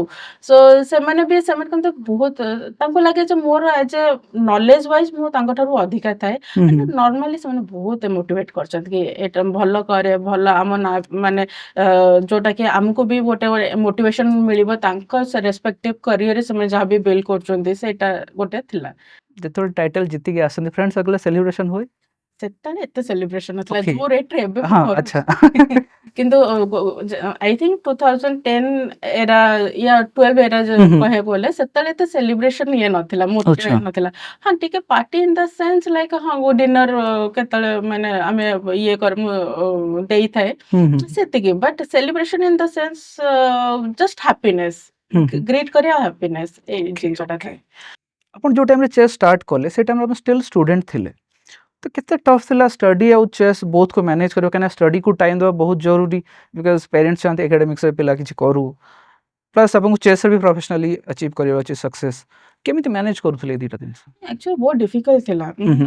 ମାନେ ମୁଁ କହିବିନି ଯେ ଦିଟାକ ଇକ୍ୱାଲି ଇଜି, କାରଣ ଚେସ୍ ଗୋଟେ ଭାଷ୍ଟ ନଲେଜ ସେଇଟା ଅଛି। ଲାଇକ୍ ମାନେ କହିବି ଚେସ୍ ଏମିତି ଗୋଟେ ଜିନିଷ ଯେ ଆପଣ ଯଦି ଆଇଏଏସ୍ ପାଇଁ ପ୍ରିପେୟାର କରୁଛନ୍ତି, ଯୋଉ ଭଳିଆ ଟାଇମ୍ ହୁଁ ଟେବୁଲ ହୁଁ। ଆପଣ ଥାଏ ସ୍କେଡ୍ୟୁଲ, ସେଇଭଳିଆ ଚେସ୍‌ରେ ବି ହୁଏ। କିନ୍ତୁ ଡିଫରେନ୍ସ ଅଛି ଆଇଏଏସ୍‌ରେ ଆପଣ ଜାଣିଛନ୍ତି ଆପଣ ସକ୍ସେସ୍ ପାଇବେ, ଯଦି ଭଲସେ କରିବେ ନିଶ୍ଚିତ ଆପଣ ଆଚିଭ୍ ରାଇଟ୍। କରିପାରିବେ। କିନ୍ତୁ ଚେସ୍‌ରେ ଆପଣ ସିଓର ନଥାନ୍ତି ଯେ ସେଠି ପାଇବେ। ଆପଣ ପାଇବେ, ହଁ କାରଣ ହଁ। ସିଲାବସ୍ ସବୁବେଳେ ଚେଞ୍ଜ ହେଇଥାଏ। ସିଲାବସ୍ ଇନ୍ ଦ ସେନ୍ସ ଯାହା ବି ଆପଣ ଖେଳୁଛନ୍ତି ସେଟା ମାନେ ନୁହେଁ ଯେ ଆପଣ ସେଇଟା ପାଇବେ, ମାନେ ସେଇଟା ଆପଣ ଗେମ୍‌ରେ ଆସିବ। ସୋ ହୁଏତ ଧର ଫର୍ ଏକ୍ସାମ୍ପଲ୍ ମୁଁ ଯଦି ପ୍ରିପେୟାର କରୁଛି ଗୋଟେ ଜିନିଷ, ସେଇଟା ମତେ 10 ଇୟର୍ସ ପରେ ମତେ ସେଇଟା ମୁଁ ଫେସ୍ କରିବି ସେଇ ଜିନିଷଟା। ସୋ ହୁଁ ଏଇଟା ହୁଁ। ସର୍ଟ ଅଫ୍ ଲାଇକ୍ ଟାଇମ୍ ଉପରେ ବି ଗୋଟେ ଥାଏ। ତା ସହିତ ଗୋଟେ ସାଇକୋଲୋଜି ଫ୍ୟାକ୍ଟର ଆସିଥାଏ। ଚେସ୍ ଆଉ ପାଠ ହ୍ୟୁଜ୍ ଡିଫରେନ୍ସ ଅଛି, ମ୍ୟାନେଜ କରିବା ବହୁତ କଷ୍ଟ। ହୁଁ। ତଥାପି ମୁଁ ମ୍ୟାନେଜ କରିବା ପାଇଁ ଚେଷ୍ଟା କରୁଛି, ଯୋଉଟାକି ମୁଁ କହିବି ଯେ ମୁଁ ପାଠରେ ନେଗ୍ଲେକ୍ଟ କରିଛି, କାରଣ ଚେସ୍‌ରେ କ୍ୟାରିୟର ବିଲ୍ଡ କରିବାର ଥିଲା ବୋଲି। କେବେ ଅଫସୋସ ହେଇଛି କି ପାଠ ନେଗ୍ଲେକ୍ଟ ହେଇଗଲା ଏ ଜିନିଷ? ବେଳେବେଳେ ଅଫସୋସ ହୁଏ, କିନ୍ତୁ ନାଇଁ ଯେ ସକ୍ସେସ୍ ମୋ ଆଚିଭମେଣ୍ଟ ଦେଖେ ହଁ, ସେତେବେଳେ ମୋ ମନରେ ରାଇଟ୍। ସେଟା ନାଇଁ ଯାହା ହେଇଛି ଠିକ ହେଇଛି। କିନ୍ତୁ ଜିନିଷ ହଉଛି ଯେ ବହୁତ ଟଫ୍ ଥାଏ। ହୁଁ, ଆମେ ବିଙ୍ଗ ଏ ପ୍ଲେୟାର, ମାକ୍ସିମମ୍ ଚେସ୍ ପ୍ଲେୟାର ମାନଙ୍କୁ ଦେଖିବ ଆପଣ ଏଜୁକେସନ ଲାଇନ ତାଙ୍କର ମାନେ ଡାଉନ ସାଇଡରେ ରହିବ, କାରଣ ସେମାନେ ପାଠକୁ ବେଶୀ ଟାଇମ ଦିଅନ୍ତି। କିନ୍ତୁ ଗୋଟେ ଆଡଭାଣ୍ଟେଜ ଆମକୁ ମିଳିଥାଏ, ଯେହେତୁ ଆମେ ଚେସ୍ ଖେଳୁଛୁ, ଆମକୁ ପାଠରେ ଯାହା ବି ଆମେ ପଢୁ ସେଟା ହୁଁ, ଆମକୁ ଇଜିଲି ମନେ ରହିଯାଏ। ଜଲ୍ଦି ଲର୍ନ କରି ଯାଆନ୍ତି। ହଁ, ହଁ, ମାନେ ଜଲ୍ଦି ମନେ ରହିଯାଏ। କେମିତି ଆମେ ସମହାଉ ଆମ ବ୍ରେନ ସେଭଳି ଆମକୁ ଗୋଟେ ବିଲ୍ଡ କ୍ରିଏଟ ହେଇଥାଏ, ପ୍ୟାଟର୍ନ କ୍ରିଏଟ ହେଇଥାଏ, ଯାହା ବି ଆମେ ମାଇଣ୍ଡଫୁଲି ଆମେ ଫୋକସ କରି ଯାହା ବି ପଢିବୁ ସେଇଟା ଇଜିଲି ଆମେ ମନେ ରଖିକି ଆମେ ଏକ୍ସାମ ବି ପାସ୍ କରି ଚେସ୍ ଯାଇଥାଉ। କରୁଛନ୍ତି। ସେଇ ଗୋଟିକ ଆମର ବେନିଫିଟ ଥାଏ। କିନ୍ତୁ ଯଦି ଚେସ୍ ଆଉ ପାଠ ଭିତରେ ହୁଁ, ହୁଁ, ଚେସ୍ ବହୁତ ଟଫ୍, ଟଫ୍। ବହୁତ ଟଫ୍। ଆଚ୍ଛା, ଗୋଟେ ପିଲା ଯିଏ ଆପଣଙ୍କୁ ଦେଖି ଇନ୍ସପାୟାର ହେଇଛି ଆଉ ସିଏ ଷ୍ଟିଲ୍ ଷ୍ଟୁଡେଣ୍ଟ ଅଛି ଆଉ ଚେସ୍‌ରେ କ୍ୟାରିୟର କରିବାକୁ ଚାହୁଁଛି, ତାକୁ ଆପଣ କ'ଣ ଆଡଭାଇସ୍ ଦେବେ ଯେ କେମିତି ଦିଟାକୁ ମ୍ୟାନେଜ କରିବ? ଚେସ୍‌ରେ ଫୁଲ୍ ଟାଇମ୍ ଦବ, କିନ୍ତୁ ହୁଁ, ହୁଁ, ଗୋଟେ ଜିନିଷ ହଉଛି ଏନ୍ଜୟ କରିବାର ଅଛି ଚେସ୍‌କୁ। ମାନେ ଓକେ। ଆପଣ ଯଦି ବୋର୍ ହଉଥିବେ, ଆପଣ ବହୁତ ଜିନିଷ ଶିଖି ପାରିବେନି ଚେସ୍ ଭିତରେ। ହୁଁ, right. You have to enjoy that game. Plus କିନ୍ତୁ ପାଠକୁ ବି ନେଗ୍ଲେକ୍ଟ କରିବା କଥା ନୁହେଁ, କାରଣ ଡେ ଟୁ ଡେ ଲାଇଫରେ ଆମକୁ ପାଠଟା ବହୁତ ଜିନିଷରେ ଆମକୁ ହେଲ୍ପ କରିଥାଏ, ହୁଁ, ଆମର ପର୍ସନାଲିଟି ବିଲ୍ଡ କରିବାରେ। ତେଣୁକରି ପାଠ ମେ ବି ଯଦି ପ୍ରପର 100% ତ ଦେଇ ହବନି, ମେ ବି 40% ଟାଇମ୍ ଦବାର ଦରକାର। କିଛି ନହେଲେ ଜଷ୍ଟ ପାସ୍ କରିବାର ଅଛି, ସେଇଭଳିଆ କ୍ୟାଲିବର ଆପଣ ରଖିବାର ଅଛି। କିନ୍ତୁ ରାଇଟ୍, ପାଠଟା ବି ମ୍ୟାନେଜ କରିବାର ଅଛି ସାଙ୍ଗରେ। ଆଉ କିନ୍ତୁ ଚେସ୍‌ରେ ଯଦି କ୍ୟାରିୟର ବିଲ୍ଡ କରାଯାଉ, ଏକଦମ ଫୁଲ ଫୋକସ ହବାର ଅଛି ଚେସ୍‌ରେ। ଆଉ ରାଇଟ୍। ବହୁତ ଏମିତି ବି ଅଛନ୍ତି ବଡ ବଡ ପ୍ଲେୟାର ଯୋଉମାନେ ପାଠକୁ ପୁରା ନେଗ୍ଲେକ୍ଟ କରୁଛନ୍ତି, କିନ୍ତୁ ସେମାନେ ସକ୍ସେସ୍ ବି ପାଇଛନ୍ତି। କିନ୍ତୁ ସେଟା ସବୁବେଳେ ସମାନ ନଥାଏ। କିନ୍ତୁ ହୁଁ। ମୋ ମତରେ ପାଠ 40% ଦିଅ, ଚେସ୍‌କୁ 60% ଟାଇମ୍। ଯେତେ ଜଣ ବି ସକ୍ସେସଫୁଲ ସ୍ପୋର୍ଟସ ପର୍ସନ ଅଛନ୍ତି ଆମ ଦେଶରେ କିମ୍ବା ୱାର୍ଲଡରେ, କୋଚିଂ ଗୋଟେ ବହୁତ ଇମ୍ପୋର୍ଟାଣ୍ଟ ଆସ୍ପେକ୍ଟ। ଆପଣ ଯେତେବେଳେ ଡିସାଇଡ୍ କଲେ ଯେ ପ୍ରଫେସନାଲି ଚେସ୍‌କୁ ଆସ୍ପାୟାର କରିବେ, ଫର୍ଷ୍ଟ କୋଚ୍ ଯାହାଙ୍କ ଅଣ୍ଡରରେ ଆପଣ କୋଚିଂ ନେଲେ, କୋଉ କ୍ରାଇଟେରିଆରେ ଚୁଜ୍ କଲେ ଆଉ ହାଉ ୱାଜ୍ ଦ ପ୍ରୋସେସ୍? ମାନେ ଆପଣ କେମିତି ଡିସାଇଡ୍ କଲେ କି ୟାଙ୍କ ଅଣ୍ଡର ହିଁ ମୋତେ କୋଚିଂ ନେବାର ଅଛି? What inspired you? ସେତେବେଳେ ମୋର ଏତେ ନଲେଜ ନଥିଲା, କିନ୍ତୁ ସେତେବେଳେ ଯେହେତୁ ତାଙ୍କର ଇଣ୍ଟରନ୍ୟାସନାଲ ମାଷ୍ଟର ଟାଇଟେଲ ଲାଗିଥିଲା, ହୁଁ, ହୁଁ। ଡେଫିନେଟଲି ତାଙ୍କର ଡେପ୍ଥ ବହୁତ ଭଲ। କିଏ ଥିଲେ ଫର୍ଷ୍ଟ କୋଚ୍? ଫର୍ଷ୍ଟ କୋଚ୍ ଯଦି ଦେଖିବାକୁ ଯିବ, ମନୋଜ କୁମାର ପାଣିଗ୍ରାହୀ, ସେ ପୁରୀର। ଓକେ। ଅ, ସେତେବେଳେ ମୁଁ ଆଜ ଏ ହବି ପ୍ଲେୟାର ଥିଲି, ଆଉ ହୁଁ, ହୁଁ, ତାଙ୍କର ଅଣ୍ଡରରେ ବି ମୁଁ ନ୍ୟାସନାଲରେ ମୁଁ ସକ୍ସେସ୍ ପାଇଛି। ଓକେ, ପୁରୀର ସିଏ ହଉଛନ୍ତି, ସେ ଓପନିଂରେ ସେ ସମୟ ବହୁତ ଭଲ ଥିଲେ, ଆଉ ଯୋଉଟାକି ଓକେ। ମୋ ସେଇ ଟାଇମରେ ଓପନିଂ ଭଲ ଥିଲା। Just for clarity of audience, opening ମାନେ ଫର୍ଷ୍ଟ ମୁଭ୍ ଆପଣ କହୁଛନ୍ତି? Opening in the first 20 moves ଯାଇକି ଆଚ୍ଛା, ଯୋଉଟା ଆମେ ଓକେ। ଗୋଟେ ସର୍ଟ ଅଫ୍ ଲାଇକ୍ ଆମେ ଗୋଟେ ଯେମିତି ଆମ ମହାଭାରତରେ ଅଛି ବିହୁ ରଚନା ହୁଁ, କରିବା, ହୁଁ, ହୁଁ, ସର୍ଟ ଅଫ୍ ଲାଇକ୍ ଆମେ ସେଭଳି ବିହୁ ରଚନା କରିଥାଉ। So okay. ସେଇଟାକୁ ମାନେ ଆମେ କରିଥାଉ, ଆଜ ୱେଲ୍ ଆଜ ଅପୋନେଣ୍ଟ ଯୋଉ ଭଳିଆ ମାନେ ସେଟଅପ୍ ସେ ନବ, ସେଇଟାକୁ ବି କେମିତି ଆମେ ପେନିଟ୍ରେସନ କରିବୁ କିମ୍ବା ତାକୁ ବ୍ରେକ୍ କରିବୁ, ତା ଉପରେ ବି ଆମର ଗୋଟେ ଆଇଡିଆ ଆମେ ବିଲ୍ଡ କରିଥାଉ। ହୁଁ, ହୁଁ, ସୋ ସେଇ ପାର୍ଟଟା ମୋର ଷ୍ଟ୍ରଙ୍ଗ ଥିଲା। କିନ୍ତୁ ଯେତେବେଳେ ମୁଁ 10th ପରେ ଯେତେବେଳେ ମୁଁ ଇଣ୍ଟରନ୍ୟାସନାଲ ମାଷ୍ଟର ନିରଜ ମିଶ୍ରାଙ୍କ ଅଣ୍ଡରରେ କାମ କଲି, ସେତେବେଳେ ମୁଁ ଜାଣିଲି ମିଡିଲ ଗେମ୍, ଓକେ। ଯୋଉଟା କି ଓପନିଂ ସରିଲା ପର ଫେଜଟା ହଉଛି ମିଡିଲ ଗେମ୍। ସେଇ ସମୟରେ maximum major piece in the sense ଯେମିତି କୁଇନ୍, ରୁକ୍, ମାଇନର ପିସ୍ ହଉଛି ବିଶପ୍, ନାଇଟ୍ ଅଛି ଆମର, ତାକୁ ନେଇକି ଆମେ କେମିତି ଖେଳିବୁ, ସେଇଟା ଗୋଟେ ଓକେ। ଗୋଟେ ଆମେ କଲ୍ଟିଭେଟ୍ କଲୁ, ତା ଉପରେ ଶିଖିଲୁ। ତାପରେ ହଉଛି ଲାଷ୍ଟ ପାର୍ଟ ହଉଛି ଏଣ୍ଡ ଗେମ୍। ଏଣ୍ଡ ଗେମ୍ କାହାକୁ କହନ୍ତି? ଯେତେବେଳେ ଆମର କୁଇନ୍ ଏକ୍ସଚେଞ୍ଜ ହେଇଯାଇଥାଏ, ଓ ସେଇ ପାର୍ଟଟା ହଉଛି ଏଣ୍ଡ ଗେମ୍। ଓପନିଂ ସରିଲା ପରେ ମିଡିଲ ଗେମ୍ ଆସିଲା, ମିଡିଲ ଗେମ୍ ସରିଲା ପରେ ଏଣ୍ଡ ଗେମ୍ ଆସୁଛି। କିନ୍ତୁ ସେ ଯୋଉ ଟ୍ରାନଜିସନ ଫେଜଟା କ୍ରୁସିଆଲ ମୋମେଣ୍ଟ ଥାଏ। ଟ୍ରାନଜିସନ କେତେବେଳେ ପିସେସ୍ ଏକ୍ସଚେଞ୍ଜ କରିବ, ସେ ତାପରେ ଆମକୁ ଯୋଉ ପୋଜିସନଟା ମିଳିବ, କେମିତି ସେଇଟା ଆମ ଫେଭରରେ ଆସୁଛି କି ଫେଭରରେ ଆସୁନି, ସେଇଟା ଗୋଟେ ଗୋଟେ ଆସେସମେଣ୍ଟ କରିବାର ଅଛି। ସେଇଟା ହଉଛି ବହୁତ କ୍ରୁସିଆଲ ପାର୍ଟ। ସେଇଗୁଡ଼ା ସବୁ ଆମେ ସବୁ ଶିଖିଲୁ, ଯୋଉଟା କି ଆମର ଡେପ୍ଥ ବି ବଢିଆରେ ଲାଗିଲା। ଆପଣ ଯୋଉ କ୍ୱେଶ୍ଚନ ପଚାରିଲେ ଯେ କୋଚଟା କେମିତି ଜାଣିଲେ, ଯେହେତୁ ସେ ଇଣ୍ଟରନ୍ୟାସନାଲ ମାଷ୍ଟର ଥିଲେ, ହୁଁ, ହୁଁ, ଆଉ ଗୋଟେ ସେ ଅନ୍ୟମାନଙ୍କୁ ଶିଖାନ୍ତି, ଗୋଟେ ନାଁ ଥାଏ, ଆଉ ତାଙ୍କର ତା ଆଜ ୱେଲ୍ ଆଜ ସେମାନଙ୍କର ଯୋଉ ଗେମ୍ କ୍ୱାଲିଟି କେମିତି ଥାଏ, ଗେମ୍ ହୁଁ, ତାଙ୍କର ହୁଁ, ଡେପ୍ଥ, ସବୁ କୋଚ୍ ମାନଙ୍କର ଆଉ ସବୁ ମାନେ ମ୍ୟାଚ୍ ହବନି ମୋ ସହିତ, ଓକେ। କାରଣ କାହିଁ ନା କାହିଁ ଆମର ପ୍ୟାଟର୍ନ ମାନେ ପ୍ଲେଇଂ ଷ୍ଟାଇଲଟା ସିମିଲାର ଥିବା ଦରକାର। ହୁଁ, ହୁଁ, ଫର୍ଚୁନେଟଲି ନିରଜ ମିଶ୍ରାଙ୍କର ଯୋଉ ପ୍ଲେଇଂ ଷ୍ଟାଇଲ ଆଉ ମୋ ସହିତ ପ୍ଲେଇଂ ଷ୍ଟାଇଲ ପାଖାପାଖି ସେମ୍ ଥିଲା, ହୁଁ, ତେଣୁକରି ସିଏ ଯାହା ଶିଖେଇଲେ ସେଟା ମୁଁ ଇଜିଲି ପିକଅପ୍ କରିପାରୁଥିଲି। ହୁଁ, ହୁଁ। ଜିନିଷଟା ଏଇଭଳିଆ ଥିଲା। ଆପଣ ଯେବେ ଇନିशिଆଲ ଫେଜ୍‌ରେ କ୍ୟାରିୟରର ମେଡାଲ ବାଇ ମେଡାଲ ଜିତି ଚାଲିଲେ, କୋଉ ଏମିତି ଫେଜ୍ ଆସିଲା ଯେ ଆପଣଙ୍କ ଭିତରେ ଗୋଟେ ରିୟଲାଇଜେସନ୍ ଆସିଲା ଯେ ହଁ ମୁଁ ଏବେ ଗୋଟେ ବହୁତ ଉପର ଲେଭେଲକୁ ଯାଇପାରିବି, ଇଣ୍ଟରନ୍ୟାସନାଲ ମାଷ୍ଟର ଅର୍ ଗ୍ରାଣ୍ଡ ମାଷ୍ଟର ହେଇପାରିବି? ତ ମୁଁ ଜାଣିଥିଲି ମୁଁ ହେଇଯିବି। ଇନିସିଆଲ ଷ୍ଟାର୍ଟିଂ ଷ୍ଟାର୍ଟିଂ ଆଚ୍ଛା ହଁ ଯେତେବେଳେ ମୁଁ ଡିସାଇଡ୍ କଲି ହୁଁ ଚେସ୍‌ରେ କ୍ୟାରିୟର ବିଲ୍ଡ କରିବି, ଓକେ ସେତେବେଳେ ମୁଁ ଜାଣିଥିଲି ମୁଁ ଯଦି ୱାର୍କ କରିବି, ଡେଡିକେସନ ଦେବି, ଡିସିପ୍ଲିନ ଭାବରେ କରିବି, ମୁଁ ନିଶ୍ଚିତ ହେଇଯିବି। ଏଇଟା ମାନେ ମୋ ପାଇଁ ନଟ୍ ଏ ବିଗ୍ ଡିଲ୍। କାରଣ ଏତିକି ମୁଁ ଜାଣିଥିଲି ଯେତେବେଳେ ମୋତେ ଅପରଚ୍ୟୁନିଟି ନଥିଲା, ମୁଁ ପ୍ରପର ୱେରେ ମୁଁ ଯୋଉ ଭଳିଆ ଫ୍ୟାସିଲିଟି ଅନ୍ୟ ଷ୍ଟେଟ୍ ମାନଙ୍କର ପ୍ଲେୟାର୍ସ ମାନେ ଥିଲା ପାଉଥିଲେ, ସେମାନେ ଯେତେବେଳେ ସେଗୁଡା ପାଇକି ବି ସେମାନେ ମୋ ସହିତ ଡିଫିକଲ୍ଟି ଫେସ୍ କରୁଥିଲେ ମୋତେ ଜିତିବା ପାଇଁ, କିମ୍ବା ମୁଁ ସେମାନଙ୍କୁ ଗେମ୍‌ରେ ସେମାନଙ୍କ ସହିତ ଚ୍ୟାଲେଞ୍ଜିଂ ସିଚୁଏସନ୍ ମୁଁ ଦଉଥିଲି, କିମ୍ବା ମୁଁ ନ୍ୟାସନାଲରେ ମାନେ ଟପ୍ 3 ହଉ ୟା ଟପ୍ 10 ହଉ ମୁଁ ଯେତେବେଳେ ଫେସ୍ କରୁଥିଲି, ଜାଣିଥିଲି ଯେ ବିନା ଅପରଚ୍ୟୁନିଟି ମାନେ ପ୍ରପର ଗାଇଡାନ୍ସ ନଥାଇକି ମୁଁ ଯଦି ଏତେ ବାଟ ଯାଇପାରୁଛି, ତାମାନେ ଯଦି ମୋତେ ପ୍ରପର ମିଳିବ ମୁଁ ନିଶ୍ଚିତ ସକ୍ସେସ୍ କରିପାରିବି। ସୋ କାହିଁ ନା କାହିଁ ମୋ ମନରେ ଥିଲା ମୋତେ ଅପରଚ୍ୟୁନିଟି ଯଦି ମିଳିବ ମୁଁ ସକ୍ସେସ୍ କରିପାରିବି। ସୋ ମାଇଣ୍ଡରେ ଥିଲା ମୁଁ ପାରିବି। ତାପରେ ଫର୍ଚୁନେଟଲି ମୋତେ ସେଭଳିଆ ଅପରଚ୍ୟୁନିଟି ବି ମୋର ସାମ୍ନାକୁ ଆସିଲା। ସୋ ଓକେ ମୁଁ ସଫିସିଏଣ୍ଟ ମୁଁ ଫାଇଦା ନବା ପାଇଁ ଚେଷ୍ଟା କରିଥିଲି ଆଉ।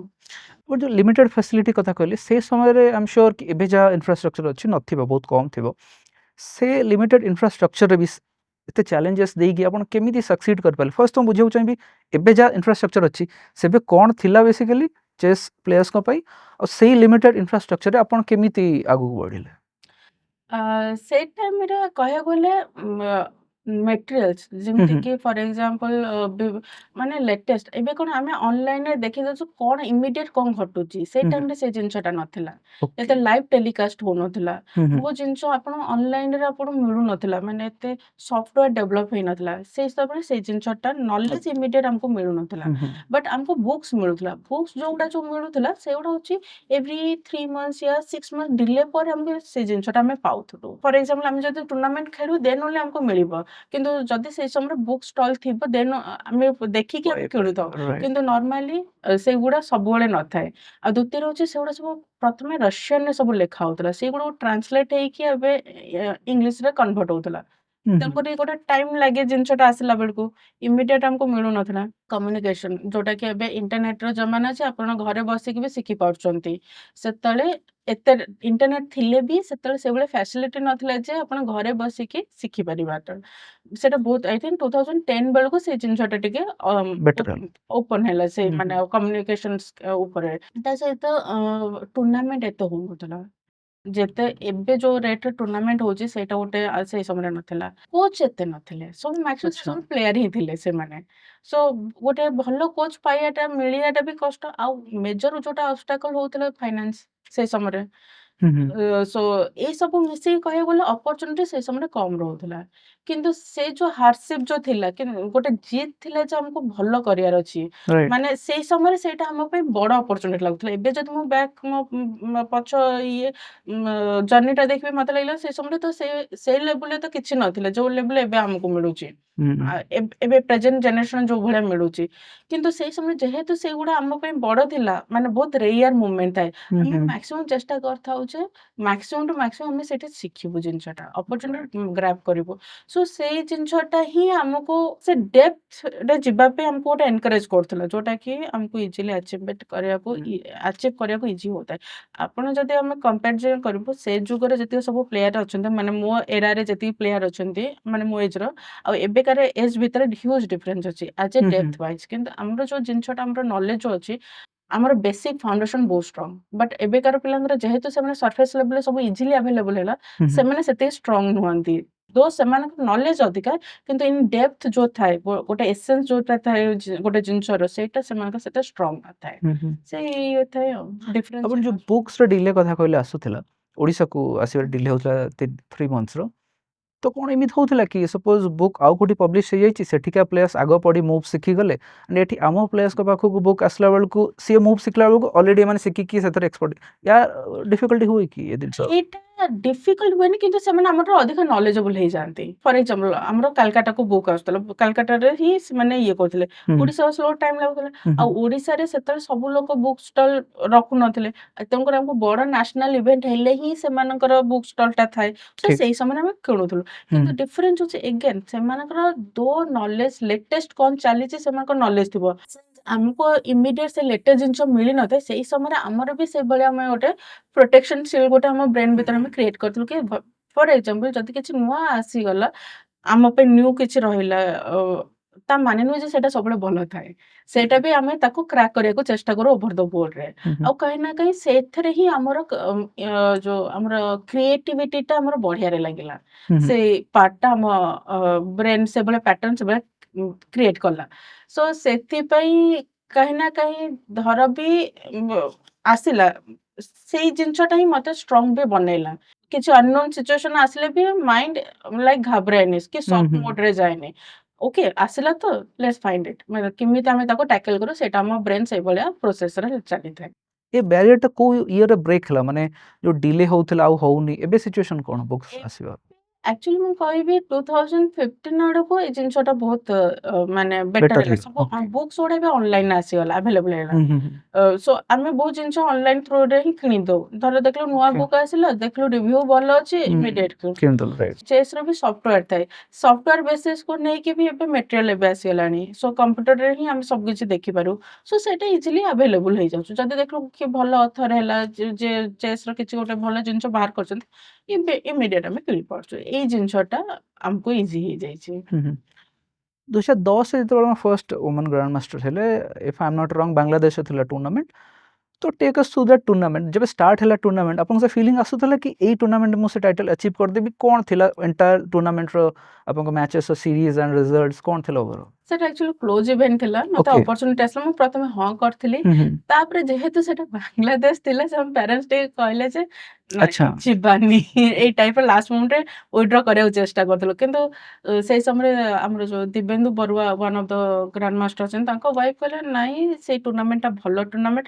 At the same time same କୋଚ୍କୁ ଆମେ ମୋ ଯୋଉ କୋଚ୍ ଥିଲେ ନିରଜ ମିଶ୍ର ତାଙ୍କୁ ପଚାରିଥିଲୁ ସେଟା ହବ କି ନ ହବ କାରଣ ଯୋଉ ପ୍ଲେୟାର ମାନେ ଥିଲୁ ସିଏ ଆମ ଇଣ୍ଡିଆନ ଆର୍ବିଟର ମାନଙ୍କୁ ପଚାରିଲେ ତାପରେ ସେ ଦେଖିଲେ ଯେ ନା ଏଇଠି ଯାଅ ଆଉ ଭଲ ହବ ମାନେ ଯଦି ଭଲ କରିବ ଟାଇଟଲ ପାଇବୁ ନିଶ୍ଚିତ ସୋ ସେଇ ସମୟରେ ତାପରେ ଏକଦମ ଲାଷ୍ଟ ମୋମେଣ୍ଟରେ ଯାଇକି ଭିସା କ୍ରିଏଟ କଲୁ ତାପରେ ଯାଇକି ଖେଳିଲୁ ଆଉ ସେଇ ଟୁର୍ଣ୍ଣାମେଣ୍ଟରେ ନୋ ଡାଉଟ ଇଣ୍ଟରନ୍ୟାସନାଲ ମାଷ୍ଟର ଥିଲେ ବହୁତ ଭଲ ପ୍ଲେୟାର ଥିଲେ ଫର ଦ୍ୟାଟ ଟୁର୍ଣ୍ଣାମେଣ୍ଟ ମୁଁ ଅଲରେଡି ଟ୍ରେନିଂରେ ଥିଲି ମାନେ ନିରଜ अच्छा ମିଶ୍ରଙ୍କ ସହିତ ଜାମସେଦପୁର ଯାଇକି ମୁଁ ଟ୍ରେନ୍ କରୁଥିଲି ମୋର ଫ୍ୟୁଚର ଇଭେଣ୍ଟ ପାଇଁ କାରଣ ମୋର ସେଇ ସମୟରେ I think national Asian championship ଥିଲା ସୋ ସେଥିପାଇଁ ଟ୍ରେନ୍ ହଉଥିଲି ଆଉ ଯୋଗକୁ ସେ ବାଂଲାଦେଶ ଯୋଉ ଟୁର୍ଣ୍ଣାମେଣ୍ଟଟା ଆସିଲା ଟାଇଟଲ ଟୁର୍ଣ୍ଣାମେଣ୍ଟଟା ସେଇଟାରେ ଯେହେତୁ ସେଇଠି ଟ୍ରେନ୍ ହେଇଥିଲି ସେଇଠି ମୋର କାମରେ ଆସିଗଲା ସେଇଠି ଗୋଟେ ଥିଲା ଯେ ମୋର ମୋର ଏମ୍ ଥିଲା ରେଟିଂ ବଢିଆରେ ଥିଲା ଟାଇଟଲ ଯେତେବେଳେ ମୁଁ କିଛି ଆଚିଭ୍ କରିବାର ଥିବ ମୁଁ ସେ ସମୟରେ କିଛି ଭାବେନି ମତେ ଏଇଆ ଦରକାର ସେଇ ସମୟରେ କିନ୍ତୁ ମତେ ଏତିକି ଥିଲା ଯେ ମୁଁ ଯାହା ଶିଖିଛି ସେଇଠି ଏଇ ଟୁର୍ଣ୍ଣାମେଣ୍ଟଟା ଠିକ ଭାବରେ ଇମ୍ପ୍ଲିମେଣ୍ଟେସନ କରିବି ସୋ ଲକିଲି ସେଇ ଯୋଉ ପ୍ଲେୟାର୍ସ ମାନେ ମୋ ଫେଭରରେ ସବୁ ଜିନିଷ ଖେଳିଲେ गला ମାନେ हाँ ମତେ ଯୋଉଟା ମୁଁ ଜିତି ପାରିବି କିମ୍ବା ଡ୍ର କରିବି ମୋ ଫେଭରରେ ଯୋଉଟା ରେଜଲ୍ଟ ହବ ସେଇଟା ମୋ ଫେଭରରେ ଆସିଲା ଆଉ ସେଇଥିପାଇଁ ଇଜିଲି ମତେ WGM ନର୍ମଟା ମତେ ମିଳିଗଲା ଫାଇନାଲ ନର୍ମଟା ମିଳିଗଲା अमन जेतल गोटे इंटरनेशनल चेस मैच देखू कि एनी चेस मैच देखू स्टेट लेवल हो डिस्ट्रिक्ट लेवल हो आमे देखू दी जन प्लेयर एकदम चुपचाप बसथांती खेल चलुଥାଏ जो माने स्पेक्टेटर बसिथांती सेटा परिवेश भी शांत थाए किंतु दुईटी चेस प्लेयर को माइंड झड़ चलଥାଏ ऑब्वियसली हम माने के इंटरनेशनल चेस प्लेयर नो मु जानो चाहिबी कि गोटे चेस प्लेयर गोटे इंटरनेशनल मैच बेले तारो कोन फील का just take us through that POV ଗୋଟେ ଜିନିଷ ଥାଏ ଡିପେଣ୍ଡ କରେ ଟୁର୍ଣ୍ଣାମେଣ୍ଟର ଇଭେଣ୍ଟ ଆପଣ ହୁଁ ଯଦି ଫର୍ଷ୍ଟ ରାଉଣ୍ଡରେ ବି ଧର ୱିକ୍ ପ୍ଲେୟାର ସହିତ ଖେଳୁଛନ୍ତି ବି ଆପଣ ଟିକେ ନର୍ଭସ ଲାଗିବ କାରଣ ହୁଁ